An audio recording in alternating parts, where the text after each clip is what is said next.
আজকে আমরা এসএলএসটি 2025 আসন্ন 7 এবং 14 সেপ্টেম্বর যে পরীক্ষা হতে চলেছে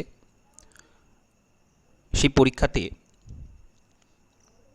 পরীক্ষার হলে পরীক্ষার আগের দিন এবং আগামী কটা দিন পরীক্ষা ভালো দেওয়ার জন্য এবং হলে বসে ঠিক কী কী মাইন্ডসেট থাকলে তবে আমরা পরীক্ষাটা সঠিকভাবে দিয়ে আসতে পারবো সেই বিষয়ে আলোচনাটা করব।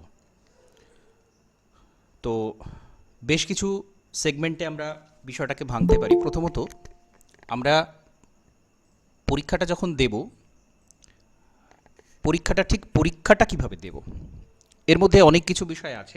আমরা যখন পরীক্ষা দিই আমরা শুধুমাত্র যে পরীক্ষা দিই তা নয়, আমাদের মস্তিষ্কে আরও অনেক কিছু বিষয় চলতে থাকে। তো সেই সবগুলো দিয়ে পরে আলোচনা করব। প্রথমত পরীক্ষাটা আমরা কিভাবে দেব সেই বিষয়টা আলোচনা করব। তো যথারীতি নির্দিষ্ট সময়ে আপনারা প্রশ্নপত্র হাতে পাবেন, একটা ওয়েমার সিট পাবেন, আপনাদের কাছে একটা পেন থাকবে এবং আপনারা অবশ্যই সাথে কিন্তু পেন্সিল রাখবেন। অবশ্যই পেন্সিল রাখবেন এবং পেনও একাধিক রাখবেন, সেটা বলার আলাদা করে প্রয়োজন নেই। এবং আপনারা যে পেনটাতে পরীক্ষা দেবেন সেই পেনটা কিন্তু দেখবেন যেন 0.5 বা সরু পেন না হয়, একটু মোটা হলেই ভালো। তাতে করে সময়টা সাশ্রয় হবে, কারণ যে গোলটা থাকবে সেখানে আপনি যতটুকু সময় কম ব্যয় করতে পারবেন সে ততই ভালো। তো একটু মোটা কালি যে পেনগুলোতে পড়ে এরকম পেন পাওয়া যায়, তো সেটা দিয়ে পরীক্ষা দিলে সব থেকে ভালো হয়, টাইমটা সাশ্রয় হয় অনেকটা। তো যাই হোক, আপনি প্রশ্নপত্র হাতে পেলেন, সাথে সাথে পড়া শুরু করলেন, কোনো রকম এক্সাইটমেন্ট না দেখিয়ে পড়া শুরু করলেন, আত্মবিশ্বাসী হয়ে পড়া শুরু করলেন এবং আপনার পেন্সিলটা কিন্তু কাজে দেবে তখন। কারণ আপনি কোনো রকম, আবারও বলছি, অ্যাংজাইটি দেখিয়ে বা অ্যাংজাইটি রেখে প্রশ্নটা কিন্তু পড়বেন না। একদম শান্ত মস্তিষ্কে প্রশ্নটা পড়বেন। প্রশ্নের উত্তর যদি জানা থাকে, 100% যদি একদম নিশ্চিত হন যে এটাই হচ্ছে প্রশ্নের উত্তর, তাহলে সেটাকে সাথে সাথে গোল করে নেবেন। যদি 100% নিশ্চিত থাকেন তবে, এবং পুরোটা পড়ার পর অবশ্যই কখনোই প্রশ্নটা দেখে আমি তো এটা জানি উত্তরটা সাথে সাথে করে দেবেন না। এটা একদম বেসিক বিষয়। এরপর ধাপে ধাপে ধাপে ধাপে এমসিকিউ সলভ করার যে টেকনিকগুলো থাকে সেই টেকনিকগুলোতে আলোচনা করব। এবং আপনাদের যে সময়টা দেওয়া হয়েছে 1.5 ঘন্টা, সেটা যথেষ্ট সময়, সেটা আপনারাও জানেন যে 1.5 ঘন্টা সময়টা যথেষ্ট সময়। এবং এই সময়টাকে কিভাবে কাজে লাগাবেন, প্রথমত খুব শান্ত মস্তিষ্কে পড়ছেন, কোনো রকম তাড়াহুড়ো না দেখিয়ে প্রথম থেকে শেষ পর্যন্ত একই রকম ছন্দে এটা করবেন। এবং আপনার টার্গেট হবে প্রশ্নপত্রটা আমি অ্যাটলিস্ট 3বার প্রথম থেকে শেষ পর্যন্ত পড়ব। 3বার কেন বলছি, কারণ আপনি প্রথম যখন প্রশ্নপত্রটা পড়বেন 1 থেকে 60 পর্যন্ত, প্রথমেই কিন্তু একদম 100% যে আনসার করে দেবেন সেরকমটা চান্স হচ্ছে 0.1%। তো মূলত আপনি প্রথমবার যখন পড়ছেন প্রথম থেকে 60 নম্বর পর্যন্ত, তখন একদম 100% যেগুলো নিশ্চিত আপনি সেটা সাথে সাথে আপনি গোল করে দিলেন এবং প্রশ্নপত্রে আপনি টিক দিলেন যে এটা হচ্ছে আমার উত্তর। প্রথমবারে আপনি প্রথম থেকে 60 পর্যন্ত কভার করে নিলেন। দ্বিতীয়বারে কি করবেন, যে কোয়েশ্চেনগুলোতে দুটোর মধ্যে আপনার কনফিউশন ছিল সেই প্রশ্নটাকে ধরবেন, যেটা দুটোর মধ্যে কনফিউশন ছিল। এবার সেই মুহূর্তে আপনাকে বেশ কিছু টেকনিক অ্যাপ্লাই করতে হবে। কী কী টেকনিক অ্যাপ্লাই করবেন, যেক্ষেত্রে আপনি কোথাও একটা বাধাপ্রাপ্ত হচ্ছেন সেক্ষেত্রে কিছু টেকনিক আপনাকে অ্যাপ্লাই করতে হবে। প্রথমত বেশ কিছু বিষয় আমি টুকরো টুকরো করে বিভিন্ন সময় আপনাদের বলেছি, আজকে একসাথে বলবো। প্রথমত প্রশ্নটা পড়েই পরীক্ষক ঠিক কী চাইছেন সেটা বোঝার চেষ্টা করবেন। প্রশ্ন দুরকম হয় সাধারণত, একটা হচ্ছে ফ্যাকচুয়াল আর একটা হচ্ছে কনসেপচুয়াল। যেগুলো ফ্যাকচুয়াল টাইপের কোয়েশ্চেন, অর্থাৎ কোনো ইনফরমেশান আপনার থেকে চাওয়া হয়েছে, ডাইরেক্ট কোনো একটা ইনফরমেশান চাওয়া হয়েছে, কোনো হয়তো কোনো বছর কোন ইয়ারে এটা করা হয়েছিল, এই আইনটা কোন ইয়ারে করা হয়েছিল, বা কোন ভৌগোলিক ব্যক্তিত্ব তিনি এটা কবে বলেছেন, বা এই তত্ত্বটা কবে এসেছিল, এরকম ধরনের ডাইরেক্ট ফ্যাকচুয়াল কোয়েশ্চেন। এই ক্ষেত্রে কিন্তু আমাদের কোনো লজিক বা কোনো রকম ইন্টেলিজেন্ট গেসিং যেগুলো, সেইগুলো সাধারণত কাজে লাগে না। কারণ ফ্যাকচুয়ালটা ফ্যাকচুয়ালি, সেটাতে আপনি লজিক কিছু আনতে পারবেন না যে আমি আমার যে কনসেপ্টগুলো আছে সেখান থেকে আমি বলে দেবো যে এটা কোন ইয়ারে হয়েছিল, সেরকমটা হবে না। কারণ সেটা একদমই পুরোপুরি 100% ইনফরমেশান। আপনি হয় ইনফরমেশানটা জানেন অথবা ইনফরমেশানটা জানেন না। এই ধরনের কোয়েশ্চেনগুলোকে কিন্তু ফার্স্ট অফ অল আপনাকে সাইডে রাখতে হবে, যদি আপনার জানা না থাকে সাইডে রাখতে হবে। এবার যেগুলো আপনি লজিক্যালি, যেগুলোর ওপরে কিছু গুরুত্ব দিতে পারছেন, আলাদা করে লজিক্যালি আপনার ভাবার জায়গা আসছে, সেখানে কি করবেন, প্রথমত প্রশ্নটা খুব ভালো করে পড়ে নেবেন। আমি সেকেন্ডবারের কথা বলছি, প্রথমবার আপনি একবার করে নিয়েছেন, সেখানে আপনার ম্যাক্সিমাম আপনি টিক দিয়ে দিয়েছেন, আপনার সেটা হয়েছে অনেকটা। দ্বিতীয়বারে আপনি প্রশ্নটা ভালো করে পড়লেন, এবার সেখানে দেখবেন কোনটি এর মধ্যে নয়, এক্সেপ্ট, নট, ইনকারেক্ট, এই ধরনের শব্দগুলো যদি থাকে সেটা কিন্তু খুব ভালো করে লক্ষ্য করবেন। সেটা প্রথম থেকেই লক্ষ্য করবেন যে প্রশ্নটা আপনাকে নেগেটিভ কোয়েশ্চেন করা হয়েছে না পজিটিভ কোয়েশ্চেন করা হয়েছে। অনেক সময় আমরা নেগেটিভ কোয়েশ্চেনটাকে ওমিট করে যাই, আমরা জানি এগুলো, আমরা জানি, কিন্তু পরীক্ষার সময় হলে বসে আমাদের কিন্তু সঠিকভাবে সেটা ক্লিক করে না। তো যেগুলোতে নট, এক্সেপ্ট, ইনকারেক্ট এরকম শব্দ দেয়া আছে সেইগুলো জায়গাতে সাবধান।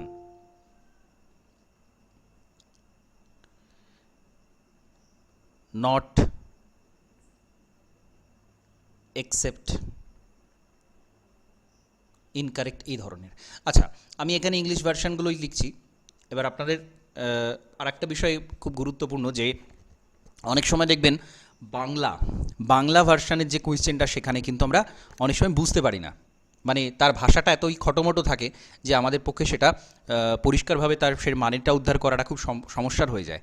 সাথে সাথে আপনারা ইংলিশ ভার্সানে চলে যাবেন, এবং বেশ কিছু কোয়েশ্চেনের ক্ষেত্রে আপনারা যেখানেই কনফিউশনের সম্মুখীন হবেন সেখানে ইংলিশ ভার্সানটা অবশ্যই অবশ্যই অবশ্যই দেখে নেবেন। আপনারা যারা মাদ্রাসা দিয়েছেন এর আগেই, তারাও জানেন যে সেখানেও কিন্তু বেশ কিছু এরকম ধরনের প্রশ্ন ছিল।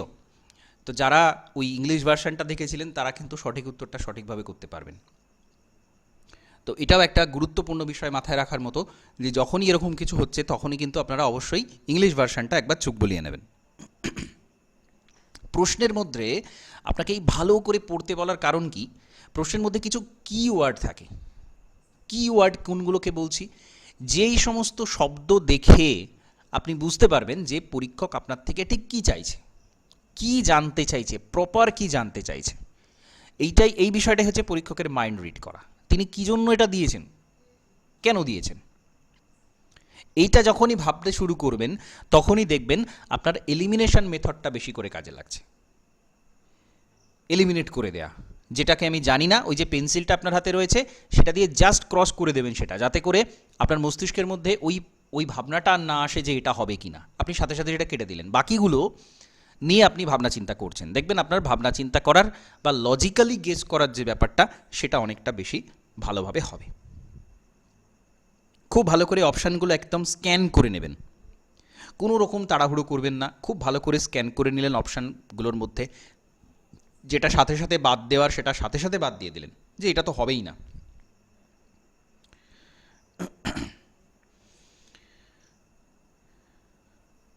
কিছু জায়গাতে কমন সেন্স ব্যবহার করবেন, একদম কমন সেন্স ব্যবহার করবেন, যে এই জায়গাটা আমার প্রশ্ন তো এরকম বলছে, কিন্তু অপশানে এটা হতেই পারে না, এটা এর সাথে যাচ্ছে না, হবে না, সেটা বাদ দিয়ে দিলেন। আরেকটা বিষয় কি, যেখানে অল অফ দি অ্যাবভ দেয়া আছে, এরকম বেশ কিছু প্রশ্ন পাবেন যেখানে অল অফ দি অ্যাবভ থাকবে,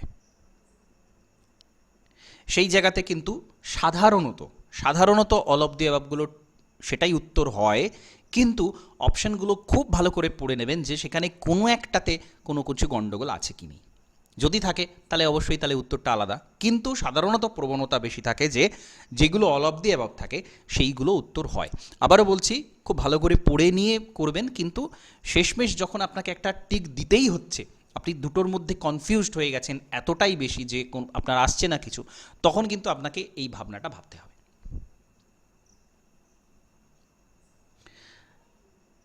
নান অফ দি অ্যাবভ, এইগুলো কিন্তু খুব ট্রিকি হয়, কোনোটাই নয়। এখন সবটা পুরো কোয়েশ্চেনটা খুব ভালো করে জানলে, পুরোটা সম্পর্কে খুব ভালো স্বচ্ছ ধারণা থাকলে তবেই কিন্তু নান অফ দি অ্যাবভ এটাকে টিক দিয়ে আসা সম্ভব। তো সুতরাং সেই জায়গাতে খুব সাবধানে উত্তর করবেন, এবং এই যেগুলোতে আপনাকে বেশ কিছুটা ভাবতে হবে, বেশ কিছু আপনার স্মৃতি হাতড়াতে হবে, সেই সবগুলো কিন্তু প্রথমেই একদম টিক দিতে যাবেন না, প্রথমেই করতে যাবেন না যে ঠিক আছে এই কোয়েশ্চেনটা তো আমি যে কোনো একটা তো আমি করবই, সুতরাং আমি এটা করে নিই, এটা করবেন না।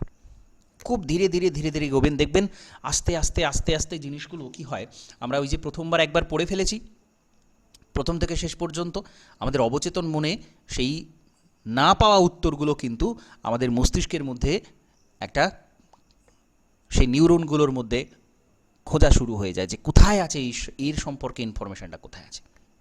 এবং এখানেই আপনাদের যে বারবার বলি, মাথা ঠান্ডা রাখবেন, মাথা ঠান্ডা রাখবেন, কুল থাকবেন, কাম থাকবেন, এটা বলার উদ্দেশ্য এটাই। যখনই এরকম ধরনের প্রশ্নগুলো আপনি ভাবতে থাকবেন, তখন কিন্তু আপনার মস্তিষ্ক অলরেডি সেই প্রশ্নের উত্তরটা খুঁজে বেড়াচ্ছে। আপনি যদি তখন কোনো রকম অ্যাংজাইটিক হয়ে যান, কোনো রকমভাবে অ্যাংজাইটিক হয়ে যান, তাহলে কিন্তু সেই উত্তরটা আপনি সঠিকভাবে খুঁজে বের করতে পারবেন না, বা আপনার মস্তিষ্ক সেটা করতে ব্যর্থ হবে। তো এটা মনে রাখবেন এইভাবে। এবার ধরুন আর একটা খুব ইম্পর্ট্যান্ট বিষয় হচ্ছে টাইম ম্যানেজমেন্ট। টাইম ম্যানেজমেন্ট, এখন আপনাদের মনে হবে যে 90 মিনিট আছে, 90 মিনিট যথেষ্ট সময়, এটা নিয়ে কোনো সন্দেহ নেই। এখানে আপনাকে ক্যালকুলেশন করতে হচ্ছে না, ম্যাথ করতে হচ্ছে না, অন্য কিছু করতে হচ্ছে না, শুধু একটা প্রশ্ন পড়ে আপনার সেটা 4টে অপশানের মধ্যে একটা উত্তর করতে হচ্ছে, খুব যথেষ্ট বেশি সময় দেওয়া আছে এখানে। কিন্তু এইখানে আপনাকে সাবধান হতে হবে যে কোনো জায়গাতে আপনি অতিরিক্ত সময় নষ্ট করবেন না। অনেক সময় কি হয়, আমরা কোনো একটা প্রশ্নকে ইগোতে নিয়ে নিই, আমি এটা পারছি না, এই প্রশ্ন আমি পাচ্ছি না, এরকম ইগোতে নিয়ে নিই, দিয়ে আমরা সেই প্রশ্নটা নিয়ে প্রচুর সময় নষ্ট করে ফেলি। 5 মিনিটেরও বেশি হয়তো দেখা যাবে একটা প্রশ্নের উপর আমরা নষ্ট করে ফেলছি। কোনো প্রশ্নকে ইগোতে নেবেন না, লজিক্যালি ভাববেন, মাথা ঠান্ডা করে ভাববেন, নানানভাবে ভাববেন, বিভিন্ন দিক দিয়ে ভাববেন যে আচ্ছা এটার সাথে কি কানেক্টেড বিষয় কি ছিল, বা এটা এটা হতে পারে কি হতে পারে না, নানা রকমের লজিক দেবেন তখন। ঠিক আছে, এবার দেখুন ফ্যাকচুয়াল কোয়েশ্চেনের যে বিষয়টা বললাম যে সেখানে তো আমরা সাধারণত লজিক দিতে পারি না, যে একটা ইনফরমেশান সেটাতে কী করে, কিন্তু সেখানেও কিছু কিছু লজিক কাজ করে।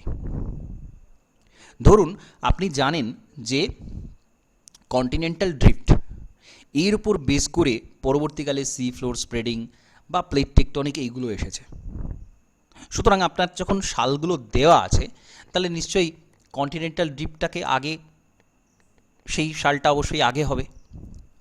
কোনটা প্রপার হয়তো জানেন না, কিন্তু সেইটাই আগে হবে। সেটা আপনাকে যে কোনোভাবে আপনি কনসেপচুয়াল ক্ল্যারিটি যদি থাকে, যদি আপনি ইন্টারকানেকশন করে পড়ে থাকেন, জেনে থাকেন, তাহলে সেটা আপনি বের করতে পারবেন। সেখানে অবশ্যই লজিক লাগে, তো সেইটা আপনাকে কিন্তু ভাবতে হবে লজিক্যালি।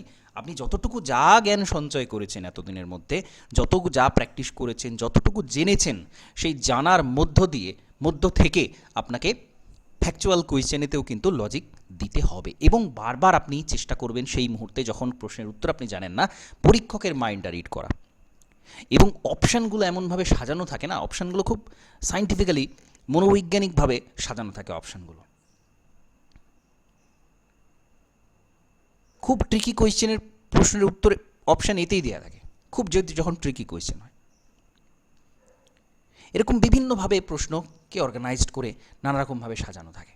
তো সেইগুলো আমাদেরকে বারবার পড়ে পড়ে ভাবতে হবে। আপনি যত প্র্যাকটিস করেছেন এমসিকিউ, যত আপনি সেই বারবার করে প্র্যাকটিস করে সেটা বের করেছেন যে আচ্ছা এইখানে আমার ভুল হচ্ছে, এইগুলো এইভাবে হচ্ছে, সেটাকে আপনি যখনই বের করেছেন, সেটা কিন্তু আপনার একটা পজিটিভ পয়েন্ট, প্লাস পয়েন্ট, যে আপনি পরীক্ষার হলে বসে সেই ইন্টেলিজেন্ট গেসিং যেটাকে আমরা বলি, ইন্টেলিজেন্ট গেসিংয়ের কিন্তু সাহায্য আমাদেরকে কোথাও নিতে হয়।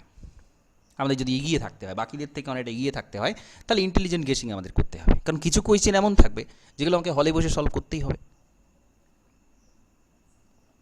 সেখানে আমি কতটা স্মার্টলি সেটাকে সলভ করতে পারছি, সেটা হচ্ছে মূল বিষয়।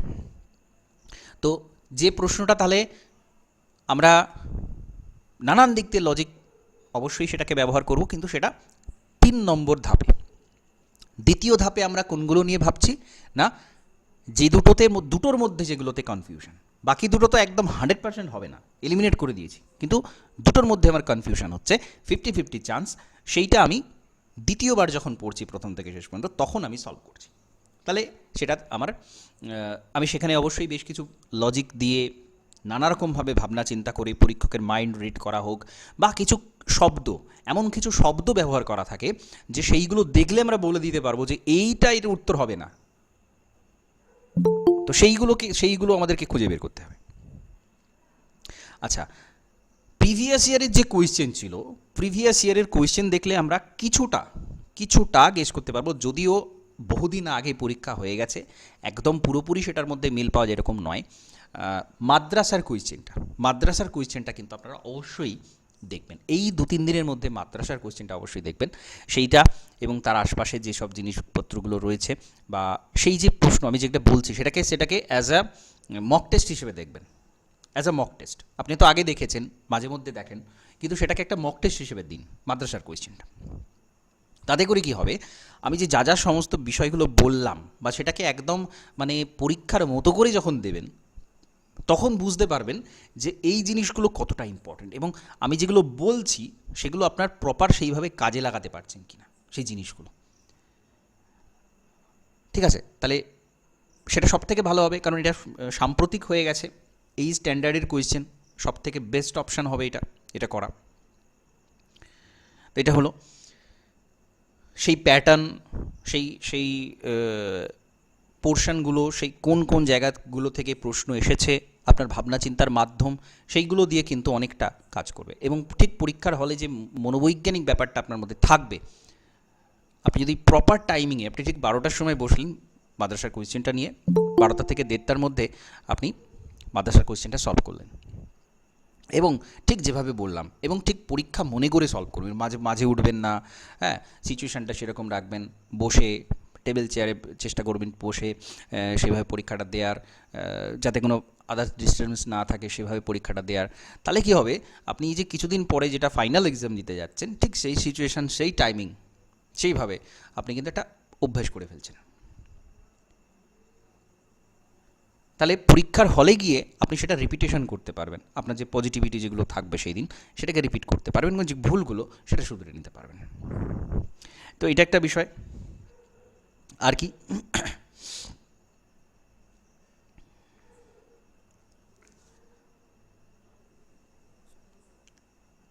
কিছু বিষয় বলার, যে আমরা যখন পড়ছি, আমরা তো এতদিন ধরে পড়াশোনা করছি, আমাদের স্মৃতির মধ্যে কোনো কিছু কিন্তু হারিয়ে যায় না। আমরা সঠিক সময়ে পুনরুদ্রেক করতে পারি না, কিন্তু স্মৃতি হারিয়ে যায় না কখনোই, স্মৃতি কিন্তু থাকে, পুনরুদ্রেকটা সবসময় হয় না।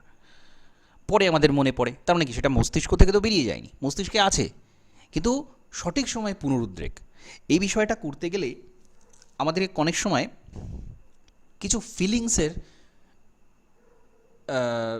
সাহায্য নিতে হবে। যখন আমরা ওই দুটোর মধ্যে কনফিউজড হয়ে গেছি, বা 3টের মধ্যে অনেক সময় আমরা কনফিউজড হয়ে যাই, সেটা কিন্তু আমরা 3rd স্টেজে করব। ঠিক আছে, তো যেটা দুটোর মধ্যে কনফিউজড হয়ে গেছি, আমরা কিছুটা ফিলিংসের সাহায্য নেব। আমার কি মনে হচ্ছে পরীক্ষার হলে, এইটা কি উত্তর? দেখুন, এই বিষয়টা কখন আসবে, এই বিষয়টা যখন আপনি কোনোভাবে বের করতে পারছেন না যে এর উত্তরটা কি হবে, তখন আমি কেন বলছি ফিলিংসের কথা, কারণ আমাদের কি হয়, ওই যে একটা স্মৃতি রয়ে গেছে আমাদের, কোথাও না কোথাও আছে, সেইটাকে পুনরুদ্ধার করার যে ব্যাপারটা, সেটা আসছে না, কিন্তু আপনার মনে হচ্ছে কোথাও যেন এইটা হচ্ছে উত্তর। এবং এইখানেই কিন্তু যারা একটু মেডিটেশন করেন, যারা একটু মনটা খুব শান্ত করে ফেলতে পারেন,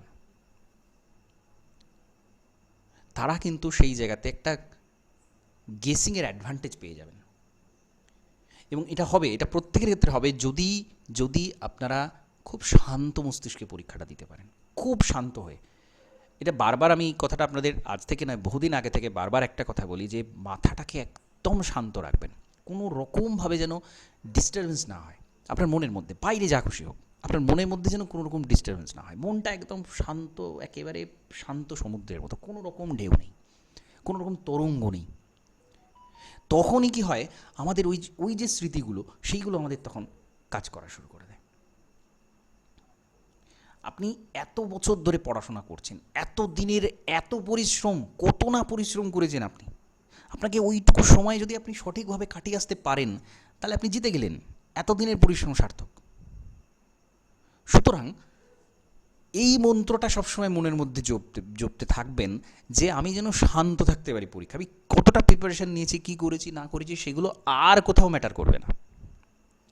আমাকে পরীক্ষার হলে ওই 1.5 ঘন্টার সময়ে আমাকে যুদ্ধটা কার সাথে, আমার নিজের সাথে, আমার নিজের কাছে যেন আমি হেরে না যাই। আমি খুব মাথা ঠান্ডা করে পর একটা একটা প্রশ্ন একটা একটাভাবে যে কোনো প্রকারে আমি সলিউশন বের করবই, যে কোনো প্রকারে বের করব। তো এই যখন আপনার মাইন্ডসেট হয়ে যাবে তখন দেখবেন আপনি যে কোনো প্রকারে 4টে তো অপশান, 5টা 6টা 10টা নেই, 4টে মাত্র অপশান। আপনার একটা কোয়েশ্চেনের টিক দেওয়ার অর্থ হচ্ছে সেটা 25% সম্ভাবনা আছে সেটা আপনার ঠিক হবে, আপনি যদি কিছু না পড়ে উত্তর দেন। ঠিক আছে, যদিও আমি এটা বলার কথা বলছি, এটা মানে ম্যাথামেটিক্যাল ক্যালকুলেশন একটা, যে কোনো একটা প্রশ্ন আপনি ধরে নিলেন সেখানে 25% চান্স এটা আপনার ঠিক হবে। যখন দুটো এলিমেন্ট করছেন 50% চান্স আপনার ঠিক হওয়ার। এবং এই জায়গাতেই যখনই 50% চান্স থাকছে তখনই কিন্তু আপনার সেই যে একটা অনুভূতি, আপনার অনুভূতি কী বলছে, আপনার সিক্স সেন্স কী বলছে, সেই জায়গাটা কিন্তু এসে যায়। কেন এসে যায় সেটা লজিক্যালি বললাম যে এইটা হচ্ছে কারণ। আপনি কখনোই মস্তিষ্কটাকে মানে পুরো একদম অ্যাংজাইটিক করে দিয়ে ভয়ানক রকমের উত্তেজিত হয়ে গিয়ে কখনোই কিন্তু উত্তরটা খুঁজে বের করতে পারবেন না। কিভাবে হয়, কিভাবে কাজ করে সেটা বললাম। আচ্ছা, কিছু অ্যাবসলিউট স্টেটমেন্ট থাকে। অ্যাবসলিউট স্টেটমেন্ট কোনগুলো? যেমন হচ্ছে অলওয়েজ, সব সময়, নেভার, অল, নান, এইরকম কিছু কিওয়ার্ড থাকে, এরকম কিছু শব্দ আমাদের প্রশ্নের মধ্যে থাকে। এই ধরনের যে শব্দ, এইগুলো যখনই থাকবে তখন সতর্ক হয়ে যাবেন যে এটা সবসময়তেই এরকম হয়, এটা কখনোই এরকম হয় না, এখানে প্রত্যেক ক্ষেত্রেই এরকম, বা কোনোটাই নয়। এগুলোকে এক্সট্রিম স্টেটমেন্ট বলে, অ্যাবসলিউট স্টেটমেন্ট। এরকম স্টেটমেন্ট সাধারণত ভুল হয়, সাধারণত। ঠিক আছে, সাবধানে সেই জায়গাটা ভেবে লজিক্যালি ভেবে সেটা করবেন, কিন্তু সাধারণত এই ধরনের এক্সট্রিম স্টেটমেন্টগুলো ভুল হয়। আপনারা মাদ্রাসার পরীক্ষায় দেখবেন স্টেটমেন্ট দেওয়া হয়েছিল, 1 নম্বরে একটা বলা আছে, 2 নম্বরে কিছু বলা আছে, 3 নম্বরে কিছু বলা আছে, অপশানে দেওয়া আছে 1 2 ঠিক, 1 3 ঠিক, 1 2 3 ঠিক, বা এরকম, বা এটা 1 2 ভুল, 2 3 ভুল। এই যে স্টেটমেন্ট বেস কোয়েশ্চেন যেগুলো হয় সেইগুলো দেখলে ঘাবড়াবেন না, তার উত্তর বের করাটা তুলনামূলক সহজ। কারণ এখানে কোনো একটা কম্বিনেশন যদি ভুল থাকে, ধরুন আপনি বুঝে গেছেন 1 নাম্বার স্টেটমেন্টটা ভুল, তাহলে 1 নাম্বার স্টেটমেন্ট এ বি দুটোতেই আছে, এটা তো ভুল হতেই হবে, এটা ঠিক হতে পারে না। তাহলে বাকি দুটো অপশান আপনার কাছে অটোমেটিক্যালি চলে আসছে যে এর মধ্যে কোনো একটা ঠিক হবে। তারপরে আরও একটা স্টেটমেন্ট যদি আপনি বের করে নিতে পারেন কোনোভাবে সেখান থেকে, তাহলে অটোমেটিক্যালি আপনি কিন্তু উত্তরটা পেয়ে যাবেন। ঠিক আছে, যখন এরকম স্টেটমেন্ট বেস কোয়েশ্চেন থাকবে তখন সেটা জানবেন যে আপনার সেটা ভালো। আর স্টেটমেন্ট যখনই আসবে তখনই কিন্তু এই ধরনের যে শব্দগুলো, আবারও বলছি, স্টেটমেন্ট যখন থাকবে তখন শব্দগুলোর ওপর খুব যথেষ্ট গুরুত্ব দেবেন। আরেকটা কি থাকে, এটার কারণ কিনা, প্রথমত দুটো স্টেটমেন্ট ঠিক কিনা, এবং একটা কারণ একটা ফলাফল কিনা, এইগুলো কিন্তু লজিক্যালি খুব ভালোভাবে উত্তর করা যায়। প্রথমত কোয়েশ্চেন এখানে এমনভাবে, কারণ পরীক্ষককে কি করতে হচ্ছে, যদি স্টেটমেন্টটা ঠিক হয় পরীক্ষককে সেটাকে ভুল করে দেখাতে হচ্ছে, তাই তো? ধরুন একটা স্টেটমেন্ট পরীক্ষক দেবেন। তো পরীক্ষককে তো ভুল করে সেটা লিখতে হচ্ছে, তো ভুল করতে হলে তাকে এমন কিছু শব্দ সেখানে ঢুকিয়ে দিতে হচ্ছে যাতে করে সেটা ভুল প্রমাণিত হয়, ভুল মনে হয়। আপনি কিন্তু বারবার পড়লে সেটা ধরে ফেলতে পারবেন যে পরীক্ষক এইখানে গোলমালটা করেছে, এইখানে ভুলটা ঢুকিয়েছে যাতে করে স্টেটমেন্টটা ভুল মনে হয়। তো ভুল স্টেটমেন্ট ধরা কিন্তু খুব সহজ, কারণ সেখানে তার মধ্যে কিছু এমন কিছু মানে মেশাতে হয় যে সেই মেশানোটা আপনি ধরে ফেলতে পারবেন। অপশানগুলো যদি ভালো করে পড়েন, যত রকম স্টেটমেন্ট বেস কোয়েশ্চেন হয় এখানে, কারণ ফলাফল এরকমভাবে হোক বা ওপরে যেমন 1 2 3 সাজানো এরকমভাবে হোক, এই যখনই স্টেটমেন্ট থাকবে না তখনই আপনি বুঝে যাবেন যে আপনার পক্ষে সেটা ভালো হলো। কখনোই সেটাকে মন্দ ভাববেন না। ডাইরেক্ট কোয়েশ্চেনের আনসার করা কিন্তু খুব কঠিন যদি আপনার সেটা জানা না থাকে। ডাইরেক্ট কোয়েশ্চেন যেগুলো, এইটা কবে হয়েছিল, এটা কি হয়েছিল, এটা কোথায় আছে, ইত্যাদি ইত্যাদি।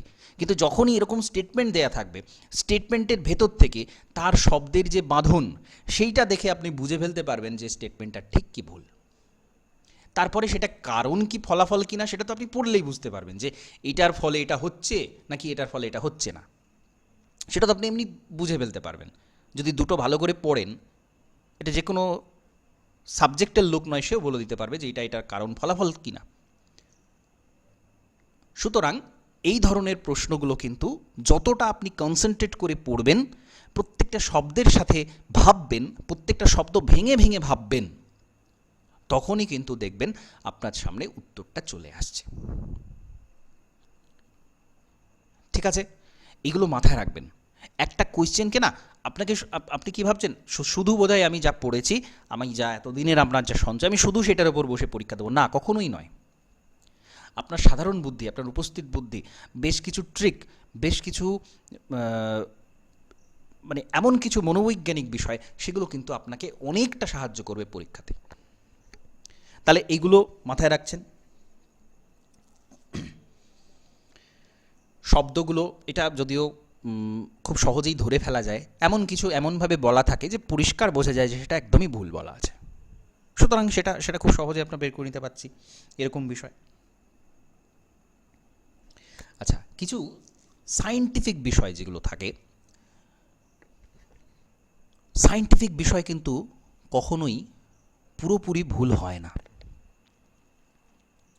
কারণ কি, ধরুন আজকে সেটা নেই, এই মুহূর্তে নেই, কিন্তু সেটা পরবর্তীকালে হতেই পারে। যেগুলো সায়েন্টিফিক বিষয় নিয়ে কথা বলা থাকে সাধারণত সেই স্টেটমেন্টগুলো ভুল হয় না, সেগুলো ঠিকই হয়। বা দেখবেন কিছু শব্দ থাকে হতে পারে, হয়ে থাকে, সাধারণত এগুলো ঠিক হয়। ঠিক আছে, আবারও বলছি, আমি এগুলো কেন বলছি এখন পরীক্ষার আগে, যখন আপনি হেল্পলেস, যখন আপনি দুটোর মধ্যে কনফিউজ, যখন আপনি তিনটের মধ্যে কনফিউজ, তখন এইগুলো আপনার মাথায় কাজ করবে। তখন কিন্তু একদম চোখ বুজে আপনি কোনো একটা খেলার মাধ্যমে, লটারি টাইপের মাধ্যমে, যে চোখ খুললাম যেটা প্রথমে চোখে পড়লো, এইরকমভাবে উত্তর না করে তখন আপনাকে কিন্তু এই সমস্ত লজিক ভাবতে হবে, এবং আপনার সম্ভাবনা কিন্তু সেখানে 99% ঠিক হওয়ার। তো এগুলো মাথায় রাখবেন।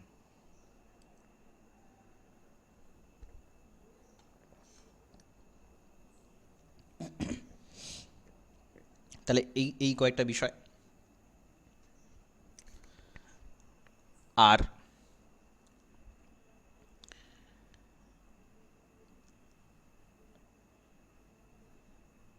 দেখবেন কিছু কিছু স্টেটমেন্ট থাকে, কিছু কিছু অপশান থাকবে, একটা অন্যটার বিপরীত, একটা অন্যটার বিপরীত হয়। তো বিপরীত স্টেটমেন্ট তাহলে একটা অবশ্যই ঠিক হবে তার মধ্যে, তাহলে সেটা আপনাকে সেই সেই জায়গাতে খুঁজে বের করে নিতে হবে যে তাহলে এইটা হচ্ছে ঠিক। কারণ দুটো তো ঠিক হতেই পারে না একসাথে, একটা অপশান ঠিক হবে, সেটার উপরে গুরুত্ব দেখবেন।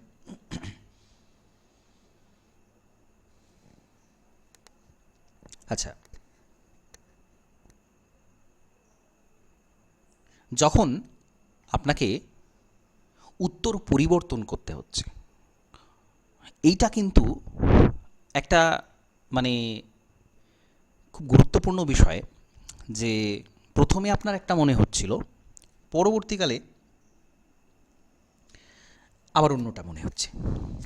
এই ক্ষেত্রে আপনাদের অভিজ্ঞতাটা শুনবো যে আপনি সেকেন্ড অপশান, মানে দ্বিতীয়বারে আপনি যেটা উত্তর করেছেন সেটা বেশি ঠিক হয়, নাকি প্রথমবারে যেটা উত্তর করেছেন সেটা বেশি ঠিক হয়? দ্বিতীয়বার তো বেশি ভুল হয়ে যাচ্ছে। হ্যাঁ, বল। প্রথমবারেরটাই ঠিক হয়। সাধারণত এটা হয়, তাই না? এবার বলছি লজিক্যালি যে ব্যাপারটা দেখবেন, আমরা যখন প্রশ্ন পড়ি তখন আমাদের মধ্যে একটা ফিলিং কাজ করে, একটা ফিলিংস কাজ করে, যে কোনো রকম ফিলিংস কাজ করে, ঠিক আছে? এই যে আমি একটু আগে বলছিলাম, আপনার কি মনে হচ্ছে, আপনার ভেতর থেকে কি আসছে, কি মনে হচ্ছে, এই এই জায়গাটাকে কিন্তু গুরুত্ব দিতে হবে।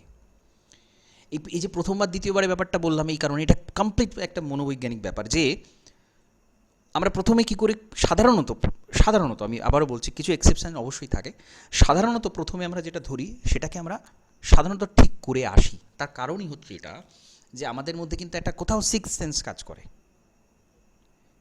বা ওই যে আমাদের পুরাতন স্মৃতি যেগুলো রয়ে গেছে সেই ধরনের বিষয় একটা কাজ করে, সেখান থেকে আমরা, যেহেতু আমরা আবঝা স্মৃতি থেকে সেটা বের করে আনছি, সেজন্যে আমরা 100% তো বলতে পারি না, কিন্তু অনুভূতিতে বলতে হ্যাঁ মনে হচ্ছে যেন এইটাই হবে,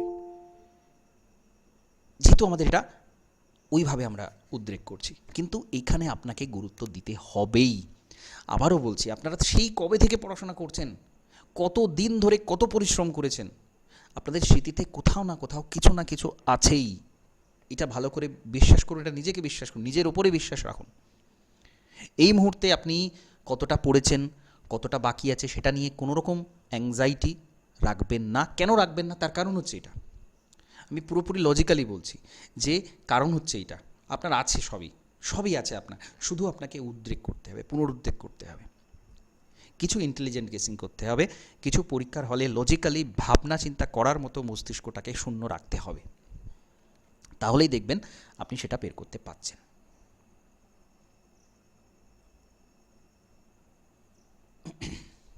আর এই মুহূর্ত থেকে, আজকে ধরুন 3 তারিখ, 7 তারিখে পরীক্ষা এবং 14 তারিখে পরীক্ষা, আপনারা কিছু ভিজুয়াল ইমেজের উপর বেশি গুরুত্ব দেবেন। পুরাতন যেটুকু যা রিভিশন করার আছে করুন, সব কিছু করুন, সব ঠিক আছে। যদি নতুন কিছু করতে চান সেটা ট্রিক ছাড়া অন্য কোনোভাবে করবেন না। নতুনভাবে নতুন মেমোরি তৈরি করা এই মুহূর্তে সেটা খুবই টাফ, এবং সেটা মনে রাখাটা খুব কঠিন হবে। যদি কোনো ট্রিকের মাধ্যমে সেটা করতে পারেন, দ্যাটস ওকে, সেটা আপনি সহজে বের করতে পারেন। এবং ট্রিক্সের মধ্যে কিন্তু ইমেজ ফরম্যাটটাও আসছে, ইমেজ ফরম্যাট, যেটা আপনাদের আগেও বলতাম যে আপনারা যত বেশি ইমেজ ফরম্যাটে কোনো কিছু পড়বেন, কোনো কিছু জানবেন, সেটা মনে রাখার সম্ভাবনাটা অনেক বেশি থেকে যাবে, কারণ আমাদের স্মৃতিটা বেশিরভাগই ইমেজ ফরম্যাটে কাজ করে, সেটা মনে রাখাটা অনেক বেশি সহজ হয়ে যায়।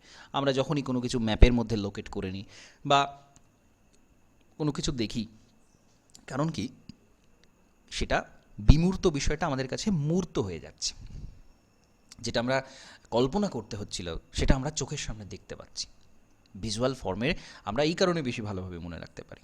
সুতরাং যেটুকু আপনি ভাবছেন যে এই ইনফরমেশনটা আমি একটু মনে রাখবো, এই মুহূর্তে আমার মনে হচ্ছে এটা দরকার আছে, তো সেটাকে চেষ্টা করবেন অবশ্যই কোনো একটা ইমেজ ফরম্যাটে মনে রাখার। যদি না ইমেজ ফরম্যাট সেটা করতে পারেন বা পান, তাহলে সেটা কোনো কিছুর সাথে ট্রিক বানিয়ে কোনো কিছু কোনোভাবে সেটাকে মনে রাখবেন। কিন্তু নর্মালি গাদা গাদা ইনফরমেশান এই মুহূর্তে নতুন করে পড়বেন না, ঠিক আছে? সবসময় আমরা কিন্তু ইমেজ ফরম্যাটে যত বেশি ভাবতে পারবেন, ইভেন যেটা আপনার মানে কনফিউশন অনেক বেশি আসছে, এরকম অনেক প্রশ্ন হয়তো আছে যেটা আপনি বারবার কনফিউজড হয়ে যাচ্ছেন, যে আরে এটা তো মনে কিছুতেই থাকছে না, সেটাকে ইমেজ ফরম্যাটে করে কনভার্ট করে করে নিন, বা কোনোভাবে ট্রিক দিয়ে সেটা মনে রাখবেন, ঠিক আছে? তো এই জিনিসগুলো করবেন। এবং এলিমিনেশন মেথড তো আপনারা জানেন যে ওই ওই যে দ্বিতীয়বার তৃতীয়বারে বললাম, এলিমিনেশন ছাড়া সেখানে কোনো অপশান নেই, এবং এলিমিনেশন করতে গিয়ে আমি যে যে পদ্ধতিগুলো বললাম সেই পদ্ধতিটাকে ব্যবহার করবেন। আরেকটা বিষয় সেটা হচ্ছে, আমরা কি করি দেখবেন অনেক সময়, আমরা তো বেশ কিছু কোয়েশ্চেন পরে করব বলে রাখলাম, অবশ্যই রাখতে হবে, কারণ সাথে সাথে সব উত্তর পাবেন না, কেন পাবেন না সেটাও বললাম। শেষ দিকে কি হয়, আমরা একদম শেষের 10 মিনিটে হই হই করে 8-10টা প্রশ্নের উত্তর টপাটপ এদিক ওদিক থেকে দিয়ে দিই, যে না আমি তো ছাড়া তো যাবে না, আমি যা হোক একটা উত্তর করে দিলাম। ওই সময় ওইভাবেই যারা সলভ করবেন সেই প্রশ্ন কিন্তু ভুল হওয়ার সম্ভাবনা রয়েছে সবচেয়ে বেশি। একদম শেষে গিয়ে কিন্তু ওই জিনিসটা তাড়াহুড়ো করে করতে যাবেন না, যেটা আপনি মানে দেখুন, যেটা যেমন ধরুন আমি দুটো অপশানের ক্ষেত্রে বললাম, 3টে অপশান আপনি মানে একটা এলিমিনেট করতে পারছেন, 3টের মধ্যে কনফিউশন হচ্ছে আপনার, একটা ইউনিট করে দেওয়া আছে, ঠিক আছে এটা তো হবেই না, এটা একেবারেই ভোগাস জিনিস দেওয়া আছে, এটা হবে না, বাকি তিনটের মধ্যে আমার উত্তর। সেই ক্ষেত্রে আপনাকে ওই শব্দগুলো ভাবতে হবে, লজিক্যালি নানা রকমভাবে ভেবে সব কিছু বের করে আপনাকে কিছু একটা এক্সট্রাক্ট করতে হবে সেখান থেকে, এনি হাউ এটা আপনাকে করতেই হবে। এই জায়গাতে আপনি গুরুত্ব দিন, নিজেকে অন্যভাবে কোথাও মানে স্ট্রেস দেবেন না, কিন্তু এই জায়গাতে নিজেকে স্ট্রেস দেবেন, মস্তিষ্ককে স্ট্রেস দেবেন, মানে অ্যাংজাইটি না হয়ে মস্তিষ্ককে তো স্ট্রেস দেওয়া বলতে কি আমরা চিন্তা শক্তি বাড়ানোর কথা বলছি, এখানে স্ট্রেস মানে কোনো অ্যাংজাইটি নয়, কোনো কিছু যে আমাকে এটা বের করতে হবে, যেমন করে আমি ভাবছি হ্যাঁ এটা এরকম, এটাই এখান থেকে নানা রকমভাবে প্রত্যেকটা অপশানের উপর আলাদা আলাদা করে আপনি দৃষ্টি নিক্ষেপ করে ভালো করে ভেবে বা ভেতরে একদম শান্ত হয়ে একটু চোখ বুজে ভেবে নিয়ে যেমন করে হোক আপনাকে সেটা বের করতে হবে। এবং বিশ্বাসটা রাখুন নিজের উপরে, আপনি কোথাও না কোথাও কিছু না কিছুটা নিয়ে পড়েছেন, কখনো না কখনো পড়েছেন, অবশ্যই করেছেন, এটা সেই স্মৃতি আপনার আছে, সেটাকে আপনাকে বের করতে হবে। এইভাবে যখন একটা দৃষ্টিভঙ্গিতে আপনি প্রত্যেকটা কোয়েশ্চেন দেখবেন, ঠিক আছে, এটা দৃষ্টিভঙ্গি। আমরা কি ভাবি যে কতগুলো আমাদের পোস্ট পরীক্ষাতে জানা আসবে, 100% জানা আসবে না। এই মাইন্ডসেটটা নিয়ে যাবেন এবং জানা আসবে না তো কি হয়েছে, আমি উত্তর করে আসবো, এই মাইন্ডসেটটাও নিয়ে যাবেন এবং আমার উত্তরটা ঠিক হবেই। আমার নিজের উপর ভরসা রাখুন। আমরা কি করি এই সমস্ত ক্ষেত্রে আমরা নিজের উপর ভরসা হারিয়ে ফেলি, যে আমি যেগুলো করবো আরে আমার তো ভুলই হয়, আমি যেগুলো উত্তর করে আসি সেগুলো তো আবার ভুলই হয়, সেই ছোটোবেলা থেকে দেখে আসছি। এই মাইন্ডসেটগুলোকে পুরো পাল্টে দিন, এই মাইন্ডসেট নিয়ে পরীক্ষা দেবেন না। আমি ঠিক করব, আমি বের করব, আমি জানি এটা কোথাও না কোথাও জানি, আমি কোথাও না কোথাও পড়েছি, কখনো না কখনো পড়েছি, এর সাথে কানেকশান আছে কিছু না কিছু একটা। এবং তখন এই ফিলিংসটার দিকে ভালো করে ভাববেন যে আমার ফিলিংস কী বলছে, আমার সিক্স সেন্স কী বলছে, কোনটা হয়তো উত্তর হতে পারে, কোনটা হবে না, এবং কনসেন্ট্রেট করে করবেন এই জায়গাটাতে খুব মনোবৈজ্ঞানিক আপনাকে একটা টার্গেট নিতে হবে। এবং এটা আপনি এখনও করতে পারেন, এখনও করে একটু অভ্যেস করে নিতে পারেন এই জিনিসটা। এই গেসিং, ইন্টেলিজেন্ট গেসিং যখন করছেন, যখন কোথাও আপনাকে এই ধরনের অনুভূতি থেকে বের করতে হচ্ছে উত্তর কী হবে, সেই কয়েকটা প্র্যাকটিস করে যান। প্র্যাকটিসের সময় আবার নেগেটিভ হবেন না বেশি, প্র্যাকটিসও খুব সাবধানে করবেন যে হ্যাঁ এর উত্তর এটা দেখবেন। আপনি যদি খুব পজিটিভ থাকতে পারেন, খুব শান্ত থাকতে পারেন, দেখবেন ম্যাক্সিমাম আপনার উত্তর ঠিক হচ্ছে। এটা বাস্তব, আপনি এখনও না করলে আপনি পরীক্ষাতে পারবেনও। এই বিশ্বাসটা নিজের উপর রাখতে হবে যে আমি ঠিক উত্তর করে আসবই, যেমন করে হোক আমি বের করবো উত্তর। 4টে তো অপশান, তো সেই জায়গাটা ভাবুন এবং নিজের উপর আত্মবিশ্বাস রাখুন, পুরোপুরি বিশ্বাস রাখুন যে আমি এতদিন যথেষ্ট পড়াশোনা করেছি, বিভিন্ন দিক থেকে দেখেছি, অজস্র এমসিকিউ সলভ করেছি, নানান কিছু প্র্যাকটিস করেছি, প্রচুর কনসেপ্ট আছে আমার, আমি যথেষ্ট পড়াশোনা করেছি। বাকিটুকু আমাকে সলিউশন করতে হবে নিজের মধ্যে, নিজের মস্তিষ্কের মধ্যে, হলে বসে। এই জিনিসগুলো রাখবেন এবং জল রাখবেন অবশ্যই নিজের সাথে। কোনো রকম অ্যাংজাইটি, আবারও বলছি, রাখবেন না। যদি পরীক্ষা হলে যেতে 5 মিনিট দেরিও হয়ে যায় কোনো কারণে, এটা হয় না কিন্তু কখনো কখনো কারোর ক্ষেত্রে কিছু না কিছু গণ্ডগোল হয়ে যায়, কম বেশি, হয়তো কিছু ভুলে গেছেন, কোনো যা খুশি হতে পারে, আপনি একদম কুল। আপনার মস্তিষ্কের ভেতরে বাইরের দিকের কোনো রকম অ্যাংজাইটি, কোনো কিছু মস্তিষ্ককে আপনার যেন শান্ত অবস্থা থেকে বিঘ্নিত না করতে পারে। এইটা যদি করতে পারেন তাহলে সেখানেই আপনি 50% জিতে গেছেন। 50% আপনার সেখানেই চান্স, আপনি সেখানে পরীক্ষাটা কোয়ালিফাই করবেন। বাকি 50% চান্স আপনি কী অ্যাপ্রোচে সেটাকে সলভ করছেন, কী দৃষ্টিভঙ্গিতে সেটাকে সলভ করছেন। কখনোই নিজেকে হেল্পলেস ভাববেন না। প্রত্যেকটা কোয়েশ্চেনের উত্তর বের করা সম্ভব, নানানভাবে ভেবে, নানান দিক দিয়ে লজিক্যালি শব্দগুলোকে তার উপর কনসেন্ট্রেট করে, কোথাও পুরাতন স্মৃতি পুনরুদ্ধার করে, যেমন করে হোক আপনাকে সলিউশন করে আসতে হবে। সলিউশন আছেই, এই বিশ্বাসটা রাখুন। এতটুকু তো সিলেবাস, আমাদের তো 5টা-7টা সাবজেক্ট পড়তে হচ্ছে না অন্য কম্পিটিটিভ পরীক্ষার মতো। আমরা সেই ভূগোল পড়ছি, কতদিনের সম্পর্ক আমাদের এই সাবজেক্টের সাথে। আমরা এতদিন, এই কয়েক মাসে আমরা প্রচুর পড়াশোনা করেছি, যথেষ্ট করেছি, এবং আগামী কয়েকটা দিনে আমরা যথেষ্ট ভালো করে রিভিশন করব, সবটা টপিক টাচ করব। তারপরেও এমনটা হবে না যে আমি যে কোনো প্রকারে এলিমিনেশন মেথড প্রয়োগ করে বিভিন্নভাবে আমরা উত্তরটা সঠিক করে আসতে পারছি না, এমনটা হতেই পারে না, আমি হতে দেব না, এই আত্মবিশ্বাসটা নিজেকে বলুন, এটা বলুন বারবার নিজেকে। প্রথমত আমি শান্ত থাকব, দ্বিতীয়ত যেমন করে হোক আমি এর উত্তর বের করব, এই বিশ্বাসটা রাখুন।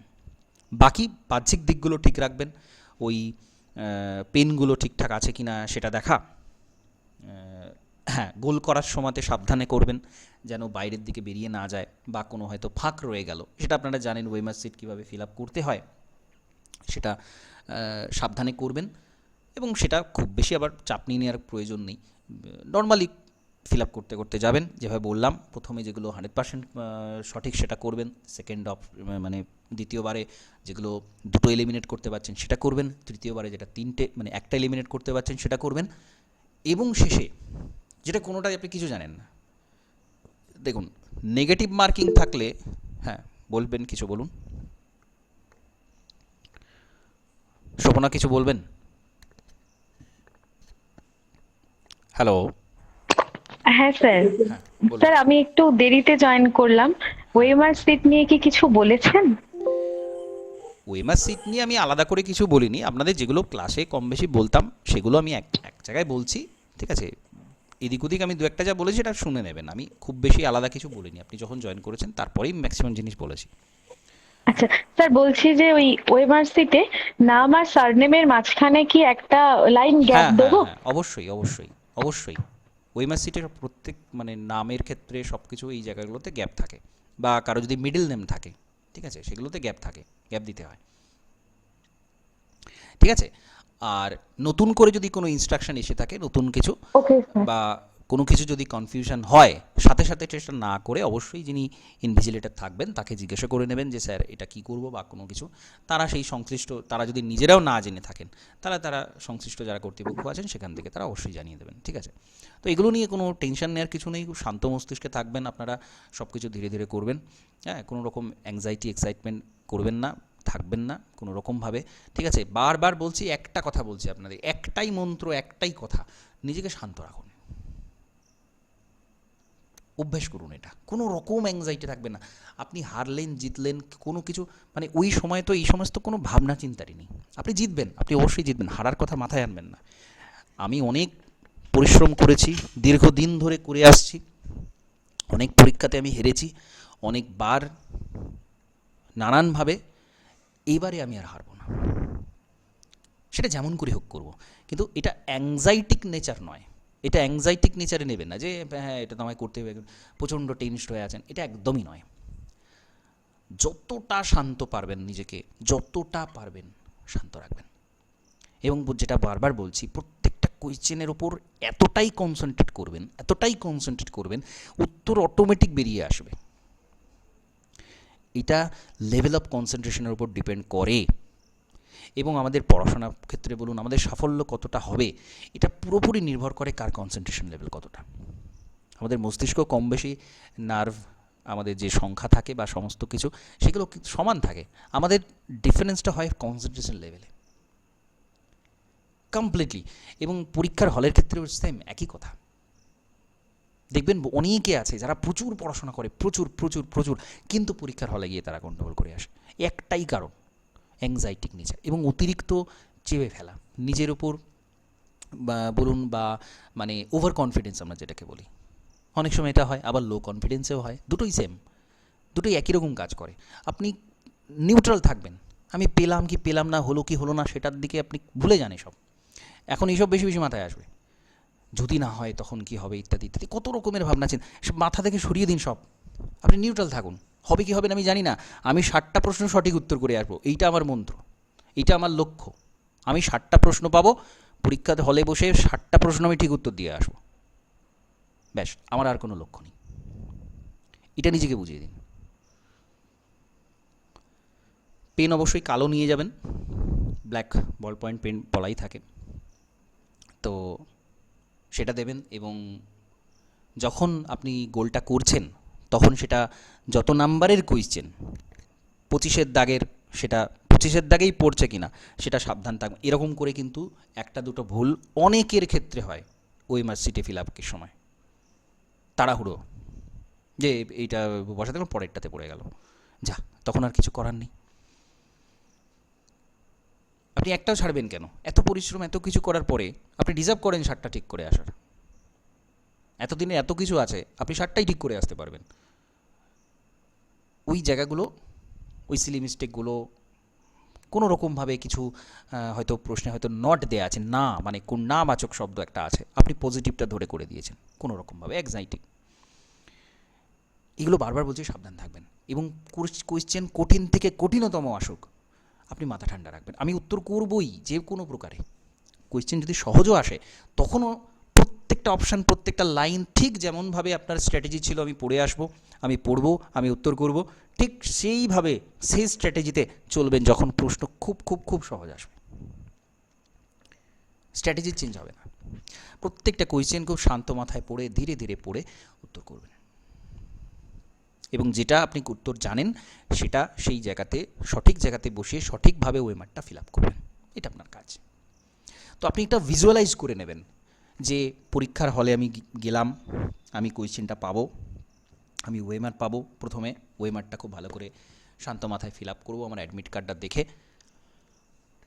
আপনার যে রোল নাম্বারটা থাকবে আছে, যেটা আপনার নাম, রোল নাম্বার যেটা, সেটা খুব ভালো করে আপনি রোল নাম্বারটা পারলে মুখস্থ করে নেবেন। পরীক্ষার হলে বসে যে টেনশন কাজ করেন অনেক সময়, আপনি বারবার দেখছেন হ্যাঁ ঠিক জায়গায় গোল করছে কি না, করছে কি না, ওগুলো যতটা আপনি আগে থেকে অ্যাডমিটটা বারবার দেখবেন, ওই জায়গাটা আপনার অনেক বেশি ইজি হয়ে যাবে। এটা দরকার আছে, মনে হতে পারে এটা আবার কী কাজ, মনে হতে পারে, কিন্তু পরীক্ষার সময় ওই সময় নিজেকে ঠিক রাখার জন্য আপনি একটু একটু বারবার দেখে যাবেন, তাহলে ওটা ইজিলি আপনি ফিল আপ করলেন, সব কিছু করলেন, করে তারপরে আপনি উত্তর পাবেন, নির্দিষ্ট সময় সিলটা কাটবেন, কেটে ধীরে ধীরে ধীরে ধীরে পড়া শুরু করবেন। কোনো রকম, আবারও বলছি, অনেক সময় হয় প্রথমের দিকে কোয়েশ্চেনগুলো টাফ দেওয়া থাকে, তখনই আপনার মাথাটা বিগড়ে যায়, ব্যাস যেগুলো ঠিক করার কথা সেগুলো আপনার দৃষ্টিভঙ্গি পাল্টে যায়। যখন পরপর কয়েকটা কঠিন কোয়েশ্চেন আসে না, আপনার দৃষ্টিভঙ্গি পাল্টে যায়, আরে কি কঠিন এসছে, আপনি সহজ কোয়েশ্চেনটাও তখন উত্তর দিতে গিয়ে ভয় পাচ্ছেন, আরে এটা ওইটা এই সহজ উত্তরটা এটাই হবে তো, দিয়ে আপনি সেটা ভুল করে ফেললেন। এই মনোবৈজ্ঞানিক খেলা আমাদের কোয়েশ্চেন সেটাররা খেলে থাকেন, এগুলো করা হয়, কারণ পরীক্ষার্থীর সংখ্যা অনেক বেশি, সিট অনেক কম, তো সুন্দর করে অর্গানাইজড ওয়েতে সেগুলো সাজানো থাকে। কিন্তু আপনার ওই মানসিকতা, নাছোড়বান্দা মানসিকতা, দৃঢ় মানসিকতা, আমাকে উত্তরটা সঠিক দিয়ে আসতেই হবে, আমি দেবই, দিয়ে আসতে হবে মানে আমি দেবো, আমি দিচ্ছি। আপনি কল্পনা করুন এটা, আমি কোয়েশ্চেন পাচ্ছি, তারপরে আমি এই অ্যাপ্রোচে ধীরে ধীরে ধীরে ধীরে এবং যেগুলো পাচ্ছি সাথে সাথে ঠিক দিয়ে ঠিক জায়গাতে গোল করছি। তারপরে সেকশানে দ্বিতীয়বারে আমি যেগুলো দুটো এলিমিনেট করতে পারছি, যেগুলো আমি পেন্সিল দিয়ে অলরেডি কেটে দিয়েছি, সেগুলো যখনই পড়বেন কোনো কোয়েশ্চেন খুব ভালো করে শান্ত মাথায় পড়বেন, পড়ে যেটা আপনার মনে হয় যেটা হতেই পারে না সেটা কেটে দেবেন সাথে সাথে। একটু ভাববেন অবশ্যই, ভেবে সেটা কেটে দিলেন, তারপরে বাকিগুলো আনসারটা বের করতে সুবিধা হবে আপনার। যেটা জানা নেই সেটা, যেটা 100% জানেন সেটাতে এত কিছু করার দরকার নেই, সাথে সাথে তো উত্তর পেয়ে যাচ্ছেন। তো এইভাবে একটা একটা একটা একটা একটা একটা এগোতে এগোতে আপনি সলভ করতে করতে করে ফেললেন পুরোটা, ঠিক আছে।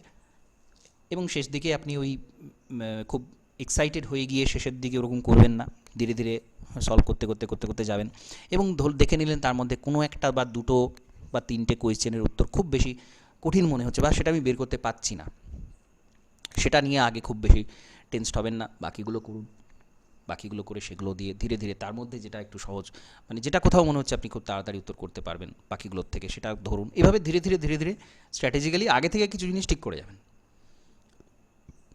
এই করলে এইভাবে আসবো, এইভাবে করব, এভাবে করলেন আপনি, 60টাই ঠিক হবে। আপনি বিশ্বাসটা নিজের উপর রাখুন, কখনো আত্মবিশ্বাস হারাবেন না নিজের থেকে। বারবার বলছি কেন হারাবেন না, সেটা লজিক্যালি বলছি, কোনো রকম ফাঁকা শব্দ নয় যে আমি পারবোই চলে গেলাম এমনি। আপনি পড়েছেন সব, আপনার নিজস্ব সাবজেক্ট, আপনি এতদিন কিছু না কিছু পড়েছেন, কোথাও না কোথাও কিছু না কিছু আপনি জানেন। এই বিশ্বাসটা নিজের উপর রাখুন, দেখবেন পরীক্ষা সঠিকভাবে এই যে আত্মবিশ্বাস, এই মানসিকতা, এই অ্যাপ্রোচ, এটাই আমাদের জিতিয়ে দেয়। পরীক্ষার হলে বসে কখনোই হেল্পলেস হবেন না, কখনোই নার্ভাস হবেন না, সব জায়গার ক্ষেত্রে সত্যি এগুলো, মানে শুধু পরীক্ষার হলে নয়, সব জায়গাতে যদি আপনি এই অ্যাপ্রোচটা রাখতে পারেন, সেটাই আপনাকে সব জায়গায় জিতিয়ে দেবে, ঠিক আছে। তো এই মাইন্ডসেটে এইভাবে আপনি উত্তর করলেন। এবার যদি দেখা যায় নেগেটিভ মার্কিং, যেমনটা মাদ্রাসাতে ছিল, নেগেটিভ মার্কিং থাকে না আমাদের স্কুল সার্ভিসের ক্ষেত্রে বা এই একাডেমিক ক্ষেত্রে যেসব পরীক্ষা হয় সেখানে নেগেটিভ মার্কিং সাধারণত থাকে না, কিন্তু মাদ্রাসাতে ছিল। যদি কোনো কারণে দেখা যায় নেগেটিভ মার্কিং দিয়েছে, তখন কিন্তু কিছু অ্যাপ্রোচ, কিছু ভাবনা চিন্তা চেঞ্জ হবে, ভাবার দিকটা পাল্টে যাবে। যদি নেগেটিভ মার্কিং দেয়া হয় তাহলে কিন্তু কিছু প্রশ্ন স্মার্টলি ছেড়ে দিতে হয়। আমি এতক্ষণ আলোচনা করলাম সেটা একটা সেকশন। যদি নেগেটিভ মার্কিং হয় তখন কিছু প্রশ্ন স্মার্টলি ছেড়ে দিতে হয়, কারণ কিছু ফাঁদ পাতা থাকে। সেটা নর্মাল কোয়েশ্চেনেও থাকে ফাঁদ পাতা, সেটা তো আপনি যদি ঠিকভাবে পড়েন, ভালো করে উত্তর করেন, মানে ভেবে চিন্তে যদি উত্তর করেন, সেটা বুঝতে পারবেন যে এটা ফাঁদ পাতা, সেটা উত্তর হবে না। নেগেটিভ মার্কিং কখন বেশি হয়ে যায়? আমরা যখন সেই ফাঁদে জড়িয়ে পড়ি, আমরা ওই মানে কিছু প্রশ্নর আপনাকে ঠিক ওই দিকেই নিয়ে যাবে, উত্তরটা আপনি ওটাই ভুল করলেন, এবং যেখানে ওই ফ্যাকচুয়াল 100% ফ্যাকচুয়াল কোয়েশ্চেন, যেখানে কোনো রকম লজিক আসছে না, সেই প্রশ্ন তখন কিন্তু ছেড়ে দিতে হয় যখন নেগেটিভ মার্কিং থাকে। কারণ মানে টোটাল ফ্যাকচুয়াল কোয়েশ্চেন একটা, এটা কত সালে হয়েছিল, কে করেছিল, আপনার লজিক লাগাতে পারলেন না। আমি লজিক কীভাবে লাগানো যায় ওই ক্ষেত্রেও সেটা বলেছি, কিন্তু আপনার সেইখানে কোনো লজিক লাগছে না, অথচ নেগেটিভ মার্কিং আছে আপনার। তার মানে কি? তার মানে 4টে অপশানই আপনার কাছে সেম। সেই সব ক্ষেত্রে নেগেটিভ মার্কিং থাকলে প্রশ্নটা ছেড়ে দিতে হয়। তো কোয়েশ্চেন কীভাবে ছাড়তে হয় সেটা নেগেটিভ মার্কিংয়ের ক্ষেত্রে আসে। একটু ছোট করে জেনে রাখা দরকার, বলা যায় না দিয়ে দিতে পারে, নেগেটিভ মার্কিং দিয়ে দেওয়া হলো। এবং নেগেটিভ মার্কিং কতটা দেওয়া আছে তার উপর আবার ডিপেন্ড করছে। যদি দেখা যায় একটা ভুল হলে 0.5 কেটে নেওয়া হবে, নেগেটিভ মার্কিং 100% কাটা হয় না, 0.33 কাটা হয়, বা 0.5 কাটা হয়, বা 0.25ও কাটা হয়। তো নেগেটিভ মার্কিং কতটা কাটা হচ্ছে সেটার উপর ডিপেন্ড করে আমি উত্তরটা করব কি করব না। যদি দেখা যায় 0.5 কেটে নেওয়া হচ্ছে, মানে অর্ধেক নাম্বার আমার বাদ চলে যাবে, সেই ক্ষেত্রে খুব সাবধানে উত্তর করতে হয়, মানে যেগুলো আমি গেস করছি। আর যে ক্ষেত্রে 1/3 কাটা হয়, মানে 0.33 কাটা হয়, 3টে ভুল হলে 1 নাম্বার, যে ক্ষেত্রে কাটা হয়, সেখানে কিন্তু আমাকে ম্যাক্সিমাম রিস্ক নিতে হবে, যেগুলো লজিক লাগাতে পারছি। খুব ভালো করে শুনে নিন, এটা খুব ভালো করে শুনে নিন, ঠিক আছে? যে ক্ষেত্রে 1/3 কেটে নেওয়া হচ্ছে, তার মানে কি 3টে ভুল হলে তবে আপনার 1 নাম্বার কাটা যাবে। এই ক্ষেত্রে আপনি ধরুন 10টা গেস করেছেন, সেখানে পজিটিভ নেগেটিভ হয়ে আপনি কিন্তু টোটালি পজিটিভে থাকেন, যদি 3টে ভুল হলে 1 নাম্বার কাটা হয়। এই ক্ষেত্রে আপনি রিস্ক নেবেন, ম্যাক্সিমাম রিস্ক নেবেন। রিস্ক নেবেন না কোথায়? যেটা আপনাকে 100% ফ্যাকচুয়াল, যেখানে কোনো লজিক লাগছে না, সেখানটা কমপ্লিটলি ছেড়ে দেবেন। নেগেটিভ মার্কিং থাকলেই ছেড়ে দেবেন, কত নেগেটিভ আছে দেখার দরকার নেই, থাকলেই ছেড়ে দেবেন। যদি দেখা যায় নেগেটিভ মার্কিং 1/4 মানে 0.25 মাত্র, সেখানেও আপনার স্ট্র্যাটেজি হচ্ছে কি ম্যাক্সিমাম উত্তর করে আসা। যেগুলো কোনোভাবে বের করতে পারছেন না সেগুলো ছেড়ে দিলেন, বাকি যেগুলো দুটো এলিমিনেট করতে পারছেন সেগুলো তো অবশ্যই করবেন। কিছু কিছু ক্ষেত্রে 3টে এলিমিনেট করতে পারছেন, সেটাও আপনাকে করতে হবে। করতে হবে ইন দ্য সেন্স, কখন করতে হবে? যখন আপনি দেখছেন যে 60-এর মধ্যে আপনার 30ও পার হচ্ছে না, আপনি মানে প্রথমবারে তো দিয়েছেন ঠিক, সেটা দেখছেন 30ও পার হচ্ছে না, তখন আপনাকে এইখানে রিস্ক নিতে হবে। 0.25 থাকলেও নিতে হবে, 3 থাকলেও নিতে হবে, কোনো কোনো ক্ষেত্রে 0.5 থাকলেও নিতে হবে, যদি এইটা আপনি পার না করতে পারেন। আর যদি দেখা যায় যে 0.5 কাটা যাচ্ছে, অর্ধেক কাটা যাচ্ছে, তখন কিন্তু খুব সাবধান, তখন এই দুটোর পরে না যাই ভালো। মানে দুটো এলিমিনেট করতে পারছেন, 50-50 চান্স, সেখানে আপনি কিছু গেস করলেন, কিন্তু বাকিগুলোর দিকে খুব বেশি না ভাবাই ভালো। তবে হ্যাঁ, আবারও বলছি, ম্যাক্সিমাম উত্তর করে আসা আপনার টার্গেট। যখন নেগেটিভ মার্কিং আছে, ম্যাক্সিমাম উত্তর করে আসা আপনার টার্গেট, ম্যাক্সিমাম। কারণ ওই গেস বা যেগুলো আমরা করি সেগুলো তো কোথাও না কিছু ভেবে করি, আমরা একদম 1 2 3 4 করে ভেবে দিয়ে চোখ খুলে দেখলাম, এইটা দেখতে পেলাম, এটা এরমভাবে করি না। এরকমভাবে নেগেটিভ মার্কিং তাহলে কিছু করবেন না। যেটা 4টে অপশানই আপনার মনে হচ্ছে 4টেই একেবারে এলিয়েন, কোনোটার সাথে কোনো সম্পর্ক নেই, জানি না, সেখানে বাদ দিতে হবে। বাকি যত রকমভাবে সম্ভব সেগুলো চেষ্টা করবেন, ম্যাক্সিমাম চেষ্টা করবেন। আপনার টার্গেটই হচ্ছে ম্যাক্সিমাম উত্তর করে আসা। এবং আপনি একটা ভাববেন, নিজেকে মানব সম্পদ ভাববেন।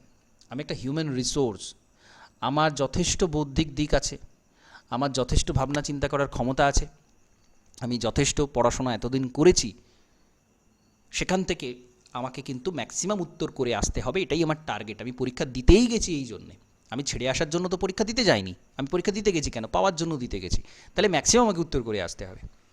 এবং এই ক্যালকুলেশনগুলো লজিক্যালি উত্তর দেয়া এবং ফ্যাকচুয়াল উত্তর দেয়া, আমাকে সেই হিসাবটা এই জন্যে করতে হচ্ছে। এবং আপনি যদি মাত্র 0.25 যদি সেখানে নেগেটিভ মার্কিং থাকে, মানে 4টে ভুল গেলে 1 নাম্বার কাটা হবে, সেখানে আপনি ম্যাক্সিমাম রিস্ক নিন, কোনো অসুবিধা নেই। যদি 3টে ভুল গেলে 1 নাম্বার হয়, সেখানে আপনি ম্যাক্সিমাম রিস্ক নিন, শুধু সাবধান থাকবেন 0.5 যদি কেটে নেওয়া হয়। সেখানে এই দুটোতে গিয়ে থেমে যাই ভালো, 3 নাম্বারে যাবেন না। এইগুলো মাথায় রাখবেন। স্যার, হ্যাঁ বলুন। আমাদের তো নেগেটিভ মার্কিং নেই। নেগেটিভ মার্কিং নেই, কিন্তু যদি পরীক্ষার হলে এরকম হয়েছে, নেগেটিভ মার্কিং দেখা গেল দেয়া হলো, আপনাকে তো ইনস্ট্রাকশন দেয়া থাকে ফার্স্ট পেজে, এই করা হবে, এই হবে, সেটা ভালো করে পড়ে নেবেন। কোনো কারণে নেগেটিভ মার্কিং দেওয়া হতেই পারে। আমি সেই মানসিক প্রস্তুতিটা নিয়ে যাওয়ার জন্য এত কিছু বলছি, যাতে করে পরীক্ষার হলে বসে কোনো রকম কোথাও কোনো সমস্যা না হয়। নেগেটিভ মার্কিং আপনাদের থাকে না, কিন্তু তাও ভালো করে পড়ে নেবেন। যেখানে থাকছে না, স্যার, হ্যাঁ বলুন। আর একটা প্রশ্ন ছিল, সেটা হচ্ছে যখন প্রাইমারির এক্সাম দিতে গিয়েছিলাম, ওখানে ওই মেয়েদের হাতের চুড়ি মানে গোল্ড বা সিলভার এরকম যা কিছু ছিল সেগুলো খুলে দিতে বলছিল, মানে খুলে হ্যাঁ নেওয়া হচ্ছিল। হ্যাঁ হ্যাঁ তো এই ক্ষেত্রেও কি এই সেই রেস্ট্রিকশনটা সেটাই থাকছে? মানে সেটাই একদিকে সেটাই এরকম নিয়ম, কিছু লেখা সেটাই নেই। নিয়ম, সেটাই নিয়ম। সাধারণত এইগুলো করবেন না। এবং যারা জলের বোতলটা মেটালের ব্যবহার করেন, তারা কিন্তু ওইগুলো নিয়ে যাবেন না, ঠিক আছে? একদম বলে দিচ্ছি, জলের বোতলটা কিন্তু অবশ্যই প্লাস্টিকেরই রাখবেন, মানে স্বচ্ছ রাখবেন। প্লাস্টিকের ইন দ্য সেন্স স্বচ্ছ, এপার ওপার জন্য দেখা যায়, ঠিক আছে? পরীক্ষার হলে স্যার যথেষ্ট রেস্ট্রিকশন থাকবে। হ্যাঁ বলুন। স্যার স্যার বলছি, এই ঘড়িটাও অ্যালাউ করেনি, অ্যাডমিটে লেখাই আছে। তো হ্যাঁ অনেক স্কুলে কি হয় না, ওই একটাও ঘড়ি থাকে না হ্যাঁ দেওয়ালে টাঙানো, সেক্ষেত্রে একটু না, প্রবলেমই এগুলো হয় এগুলো টাইম। করবেন না। ঘড়ি বা অর্নামেন্টস এগুলো এগুলো পরা হ্যাঁ, পরা এগুলো অ্যালাউ নয়। বারণ আছে, ঘড়িটা হ্যাঁ অ্যালাউ না, কিন্তু অনেক স্কুলে না ঘড়িটা থাকে না, মানে দেওয়ালে কোনো ঘড়ি একদম ঘড়ি থাকে নিয়ে না। যাবেন। ঘড়ি যদি অ্যালাউ না করে ব্যাগে রাখবেন, কিন্তু ঘড়ি নিয়ে যাবেন। ঘড়ি মানে নর্মাল ঘড়ি, ঠিক আছে?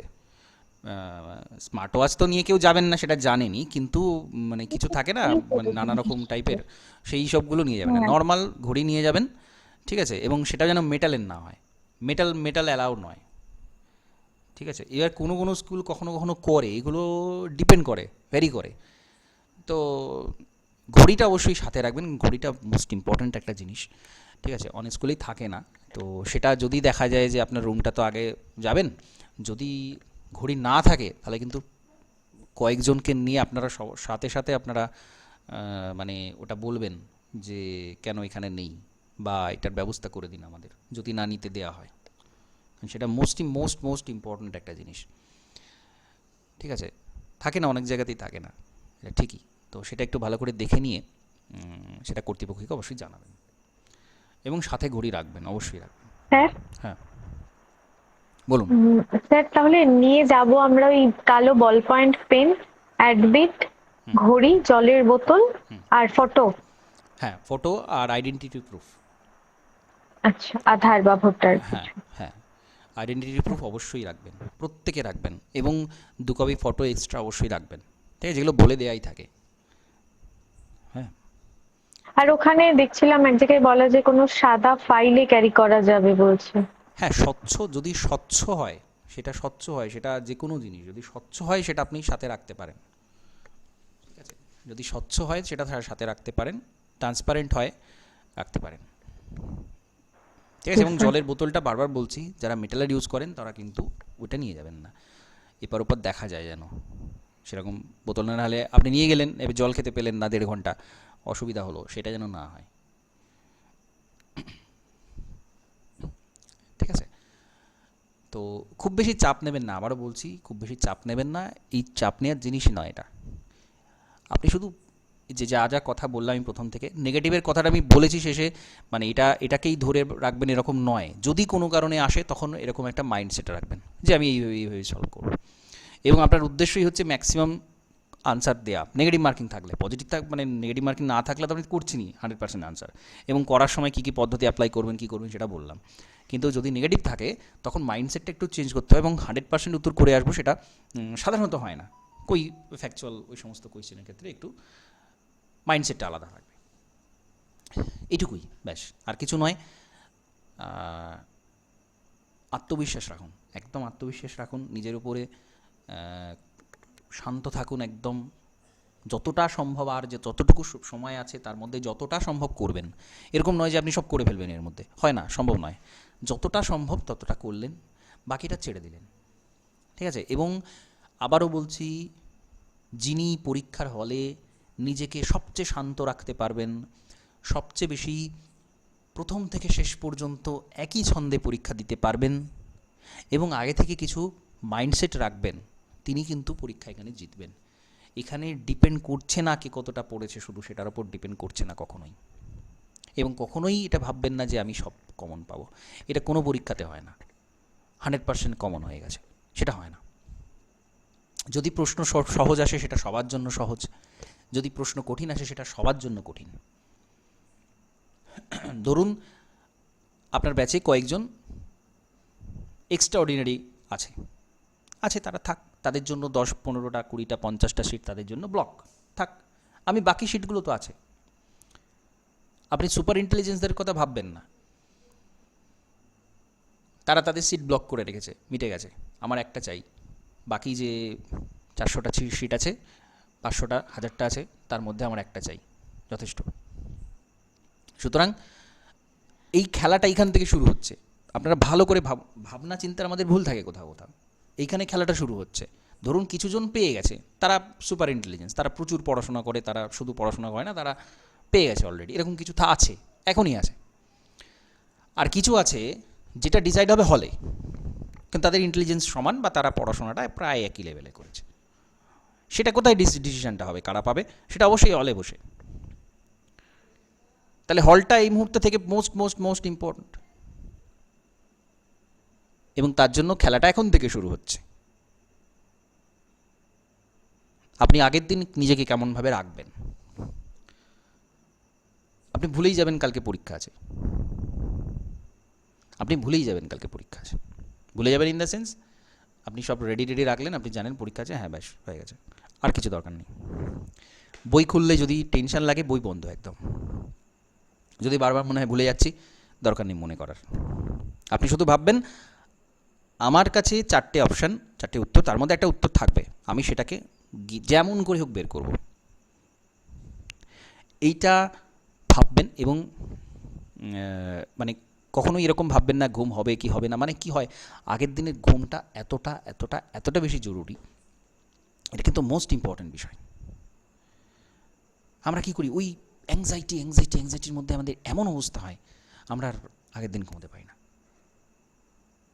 এই জিনিসটা খেয়াল রাখবেন। আপনাকে মস্তিষ্কটা ম্যাক্সিমাম চালাতে হবে হলে বসে, সুতরাং আগের দিন আপনাকে ঘুমোতে হবে। আপনি আগের দিন ঘুমোতে গেলে কী করতে হবে না, শান্ত থাকতে হবে, একটাই কাজ, পরের দিনে যেটা করবেন আগের দিনও সেটা করবেন, অ্যাংজাইটি আসবে না। আপনি বই খুলুন, অসুবিধা নেই, এদিক ওদিক দেখুন, উল্টাপাল্টা দেখুন, মজা পান দেখে, যে আরে এই তো হয়ে গেছে, এটা হয়ে গেছে, ওটা। কিন্তু কখনোই ওটাকে টেনশন নেবেন না, ওটা পড়ে আরে এটা তো মনে করতে পারছি না, আরে ওটা কী হলো, এরকম কোনো রকম ভাবনা চিন্তা রাখবেন না, কোনো কিছু রাখবেন না, একদম কুল থাকবেন, নর্মাল খাবেন, সিম্পল সাধারণ খাবেন, নর্মাল কথা বলবেন, নর্মাল সব কিছু থাকবে, কোনো রকম এক্সট্রাঅর্ডিনারিও কিছু ভাববেন না, পরীক্ষার আগের দিনে কিছু আলাদা কিছু হলো বা এরকম কিছু ভাববেন না। নর্মাল যেমন সব কিছু চলে নর্মাল চললো, শুধু আপনি পরীক্ষার হলে যাওয়ার সময় যেটার সময় আপনি নির্দিষ্ট করেছেন বেরোবো, সেই সময় আপনি বেরোলেন, হাতে বেশ কিছুটা সময় নিয়ে বেরোলেন, আপনার সাথে কাউকে নিয়ে বেরোলেন, যাতে করে কোনো রকম সমস্যা কিছু হলে তিনি সামাল দিতে পারেন, সেটা করলে সবচেয়ে ভালো হয়। তো এরকম কিছু সেটা ঠিক করে রাখলেন, বা আপনি অ্যালার্ম তো দেবেনই, আপনি বলে রাখলেন কাউকে যে যদি কোনো কারণে, তো তারা একটু যেন সেটা বলে দেন বা এই বিষয়টা। তো একদম নর্মাল থাকবেন, বাকি সব কিছু কুল কাম সব কিছু ছেড়ে দিলেন নিজের। আর সবচেয়ে বড় কথা, আমাদের হাতে থাকে না এগুলো, ঠিক আছে? কি হবে সেটা আমাদের হাতে পুরো থাকে না, সুতরাং কি হবে সেটা আপনি ভাববেনই না। আমাকে 60টা প্রশ্নের উত্তর সঠিকভাবে দিয়ে আসতে হবে পরীক্ষা হলে, এইটা আমার টার্গেট, বাকি আর কিচ্ছু টার্গেট নেই আমার।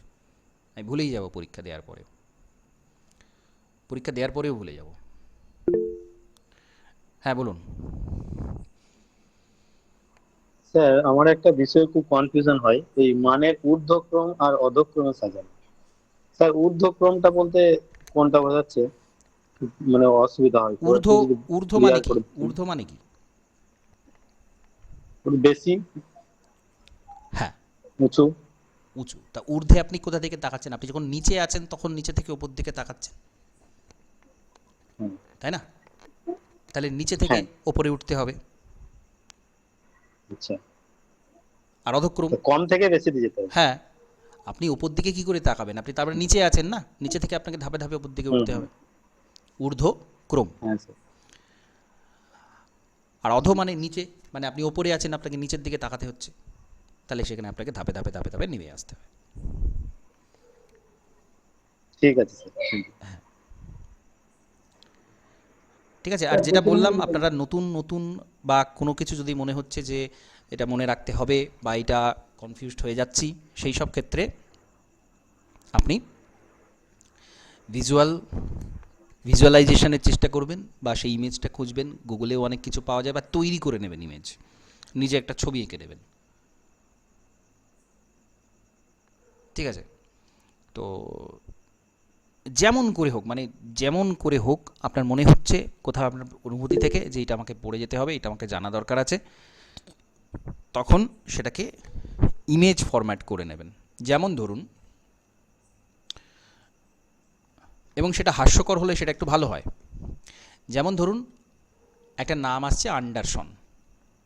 আন্ডারসন, তো আপনি কী করলেন? আপনি একটা ডিমের ছবি এঁকে নিলেন, তো ডিমের মধ্যে একজন রয়েছে, আন্ডা, তার ভেতরে তার সন রয়েছে, আন্ডারসন। এই ইমেজটা আপনাকে একটা একটা প্রশ্নের উত্তর করতে সাহায্য করবে। এই নামটা আপনি মনে রাখতে পারবেন জাস্ট ভিজুয়ালাইজেশনের মাধ্যমে।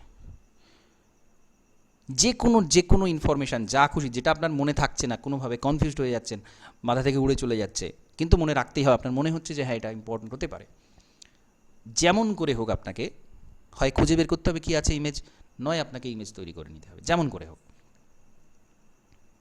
এটা করুন, দেখবেন অনেক ফাস্ট করতে পারছেন। মানে হয় কি, ওইটা করতে গিয়ে আমাদের ওই জায়গাটা মানে আটকে যাই, পরেরটাতে আমরা যেতে পারছি না। এরকম একটা করে সেটা রেখে দিলেন আপনার হাতের সামনে, অবশ্যই আর কটা দিন আছে, হাতের সামনে রেখে দিলেন। এবার যেই আপনার এই যাবতীয় যা পড়া টড়াগুলো হয়ে গেল, তখন এটা একটু উল্টাবেন, দেখবেন আপনার স্মৃতিতে সেটা বসে গেছে, আপনি ভুলতে পারবেন না সেটা আলাদা করে, ঠিক আছে? ফার্স্ট যখন পড়বেন তখন দেখবেন এটা খুব কাজে দেয়। আপনি হাতের সামনে একটা ব্ল্যাঙ্ক খাতা রাখবেন, রেখে যেটা আপনি মনে করতে পারছেন না, মনে রাখতে পারছেন না, সেটা যে কোনো প্রকার ইমেজ ফরম্যাটে চেঞ্জ করে দিন।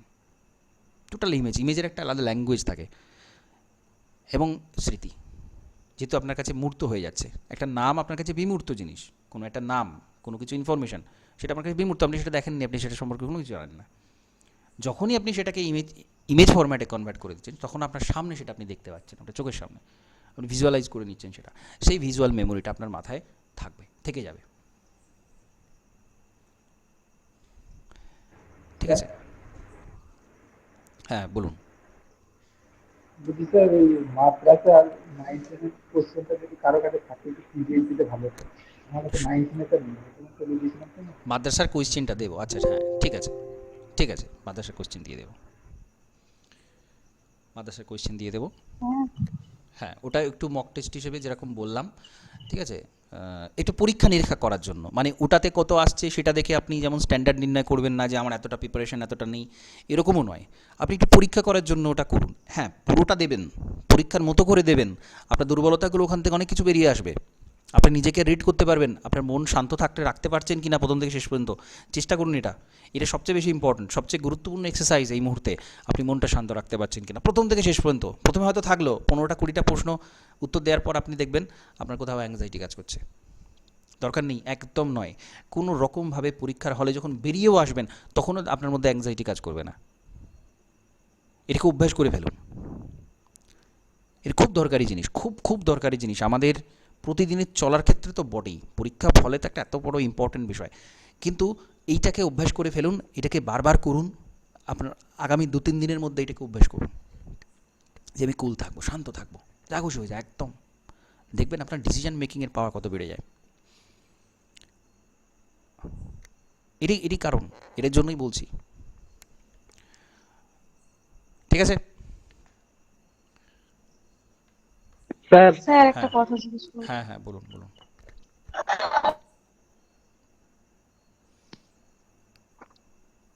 হ্যাঁ বলুন। হ্যালো। হ্যাঁ বলুন। হ্যাঁ স্যার, আপনাকে অনেক প্রণাম আর শ্রদ্ধা স্যার। থাকলো স্যার, একটা আশীর্বাদ দিবেন স্যার। হ্যাঁ হ্যাঁ হ্যাঁ, সেটা ঠিক আছে। ভালো।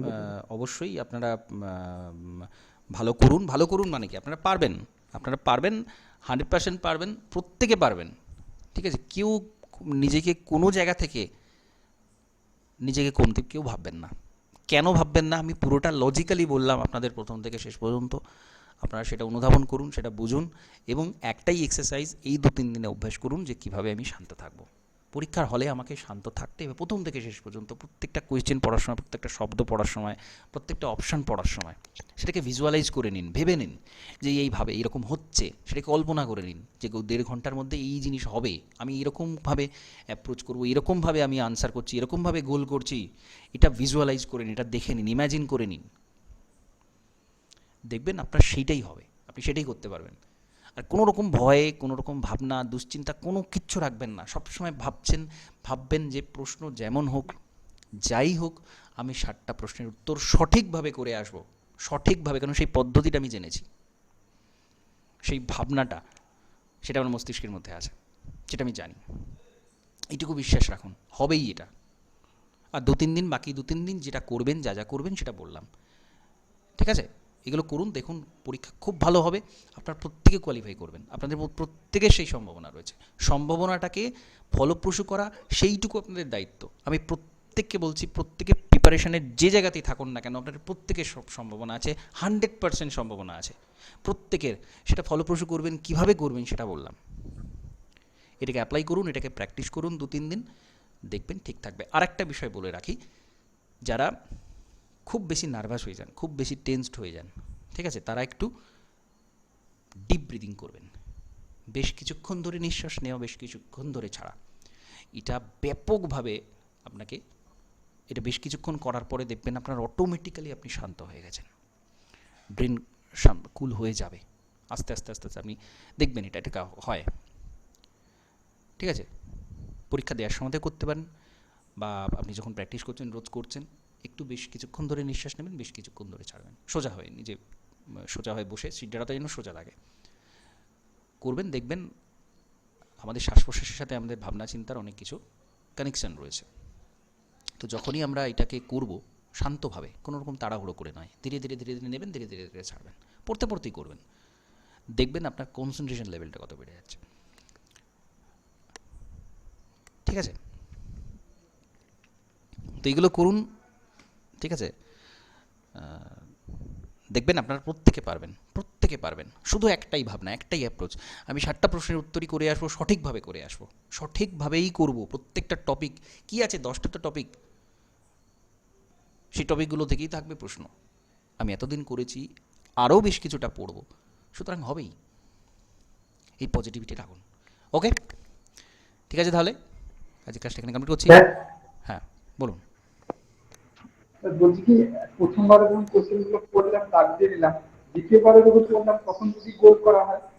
আমি শুনতে পাচ্ছি না। আপনি আপনি যদি একটু মানে কোনোভাবে মাইকটা ডিস্টার্ব করছে বা আপনার কোনো কিছু মানে একটু যদি কাছাকাছি নিয়ে এসে বলেন, আমি বুঝতে পারছি না আপনি কি বললেন। হ্যাঁ স্যার। হ্যাঁ, বলুন। বলছি স্যার, প্রথমবারে একবার পড়লাম তখন হ্যাঁ হয়তো দাগ দিয়ে দিলাম, হ্যাঁ হ্যাঁ। যে দ্বিতীয়বারে যখন পড়লাম তখন যদি মানে ওই মাসিটা কল করি, তাহলে স্যার সেটা কিরকম হবে? দেখুন সেই ব্যাপারটা মানে একই। ব্যাপারটা তো হ্যাঁ স্যার বলি, হ্যাঁ প্রথমবারে ধরুন করেছি তো, হ্যাঁ দেখা যাচ্ছে যে হ্যাঁ। 60টার মধ্যে দুটো একটা হয়তো কখনো কোনো একটা না আছে, বা কোনো একটা কিছু আমি হয়তো মিস করে গেছি, দিয়ে ওটা দাগ দিয়ে দিয়েছি। দ্বিতীয়বার যখন পড়ছি তখন ওটা ধরা পড়ে যাচ্ছে। তো সেটা করতে এবার পারেন, গোলটা সেটা যদি করতে করে পারেন। দিই। আমি কি বললাম, যেটা আপনি 100% নিশ্চিত, 100% নিশ্চিত মানে আপনি সেই প্রশ্নটা অন্তত বহুবার পড়েছেন, বহুবার পেয়েছেন, বহুবার সলিউশন সেটা করেছেন, সুতরাং সেটা ভুল হওয়ার সম্ভাবনা প্রায় 0%। মাইকটা অফ করুন, কিছু শুনুন।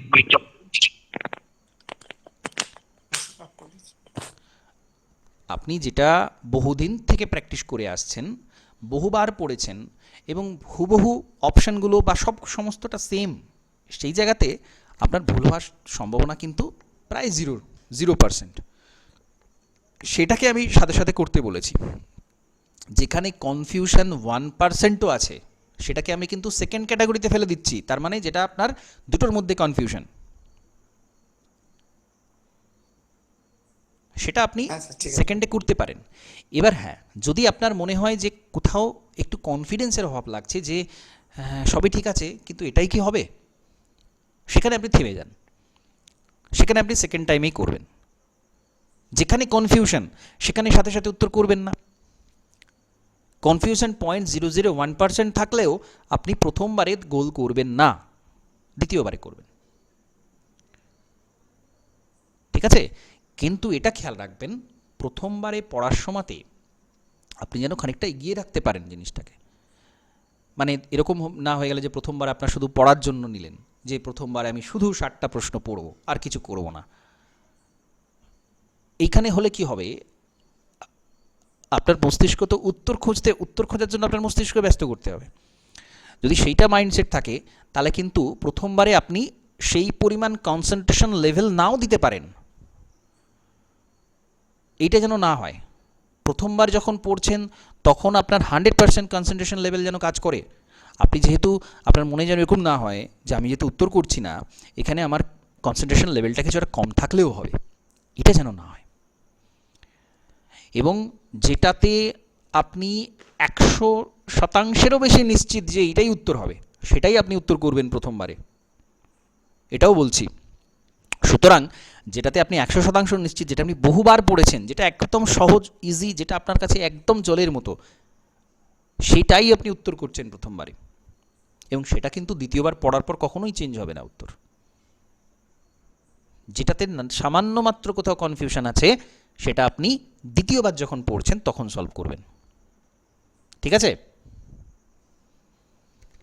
হ্যাঁ স্যার, ঠিক বুঝতে পেরেছি স্যার। হ্যাঁ, একদম নিজের কাছে পরিষ্কার থাকবেন যে আমি কেন এটা করতে চাইছি প্রথমবারে। কারণ প্রথমবার কোথাও আমার কনফিউশন থাকছে, প্রথমবারে পড়েই আমার যদি এটা মনে হয়, এটা যদি অন্য কিছু মনে হয়।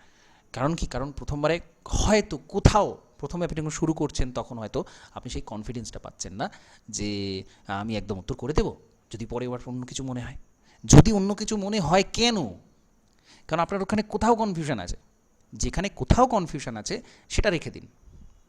বাকিগুলো আমি কেন করে নিতে বলছি, করে নিলে কি হবে, আপনি নিজেই যখন পুরো নিশ্চিত আপনি এটা ছাড়া অন্যটা হতেই পারে না, এরকম অনেক প্রশ্ন পাবেন, ম্যাক্সিমাম এরকমই পাবেন, এটাও বলছি ম্যাক্সিমাম এরকম পাবেন।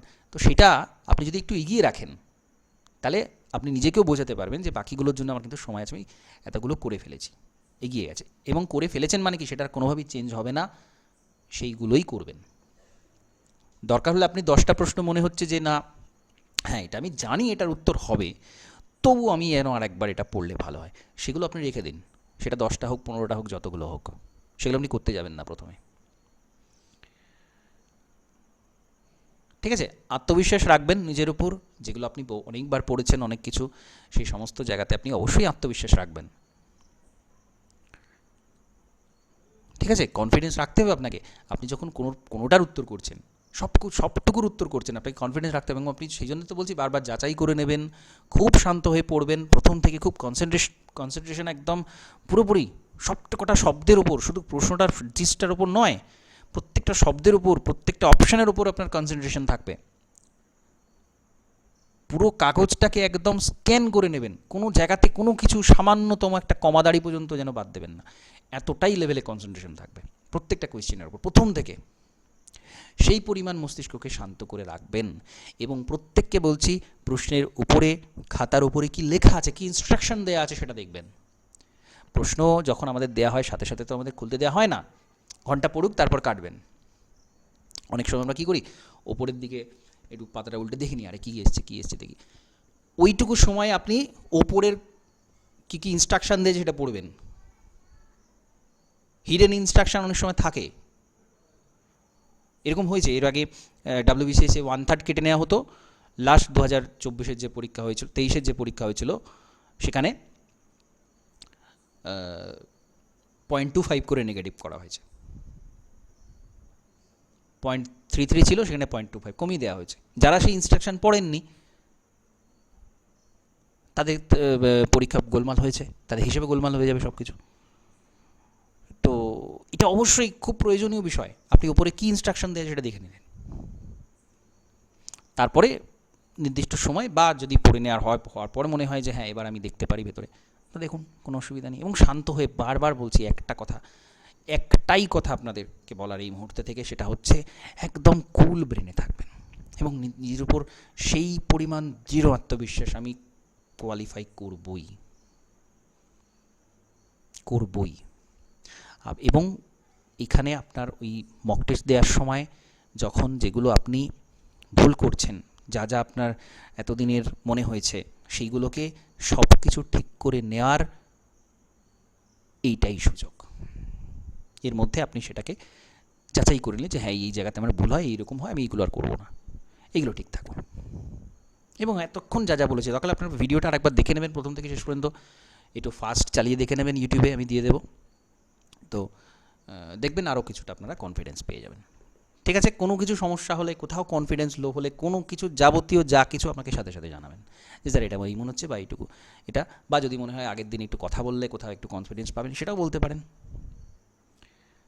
ঠিক আছে, তো এই ওভারঅল পুরোটা বলার আপনাদের। ঠিক আছে, পরীক্ষা খুব ভালো হবে। 60টা প্রশ্ন ঠিক করে আসুন আপনারা, 60টা না পারেন 59টা পারুন, 55টা ঠিক করে আসুন, পারবেন আপনারা, এই বিশ্বাস রাখুন নিজের উপর, 100% পারবেন, 100% পারবেন। ওকে, ঠিক আছে, তো আজকে ক্লাসটা এখানে কমপ্লিট করছি। নমস্কার, ধন্যবাদ।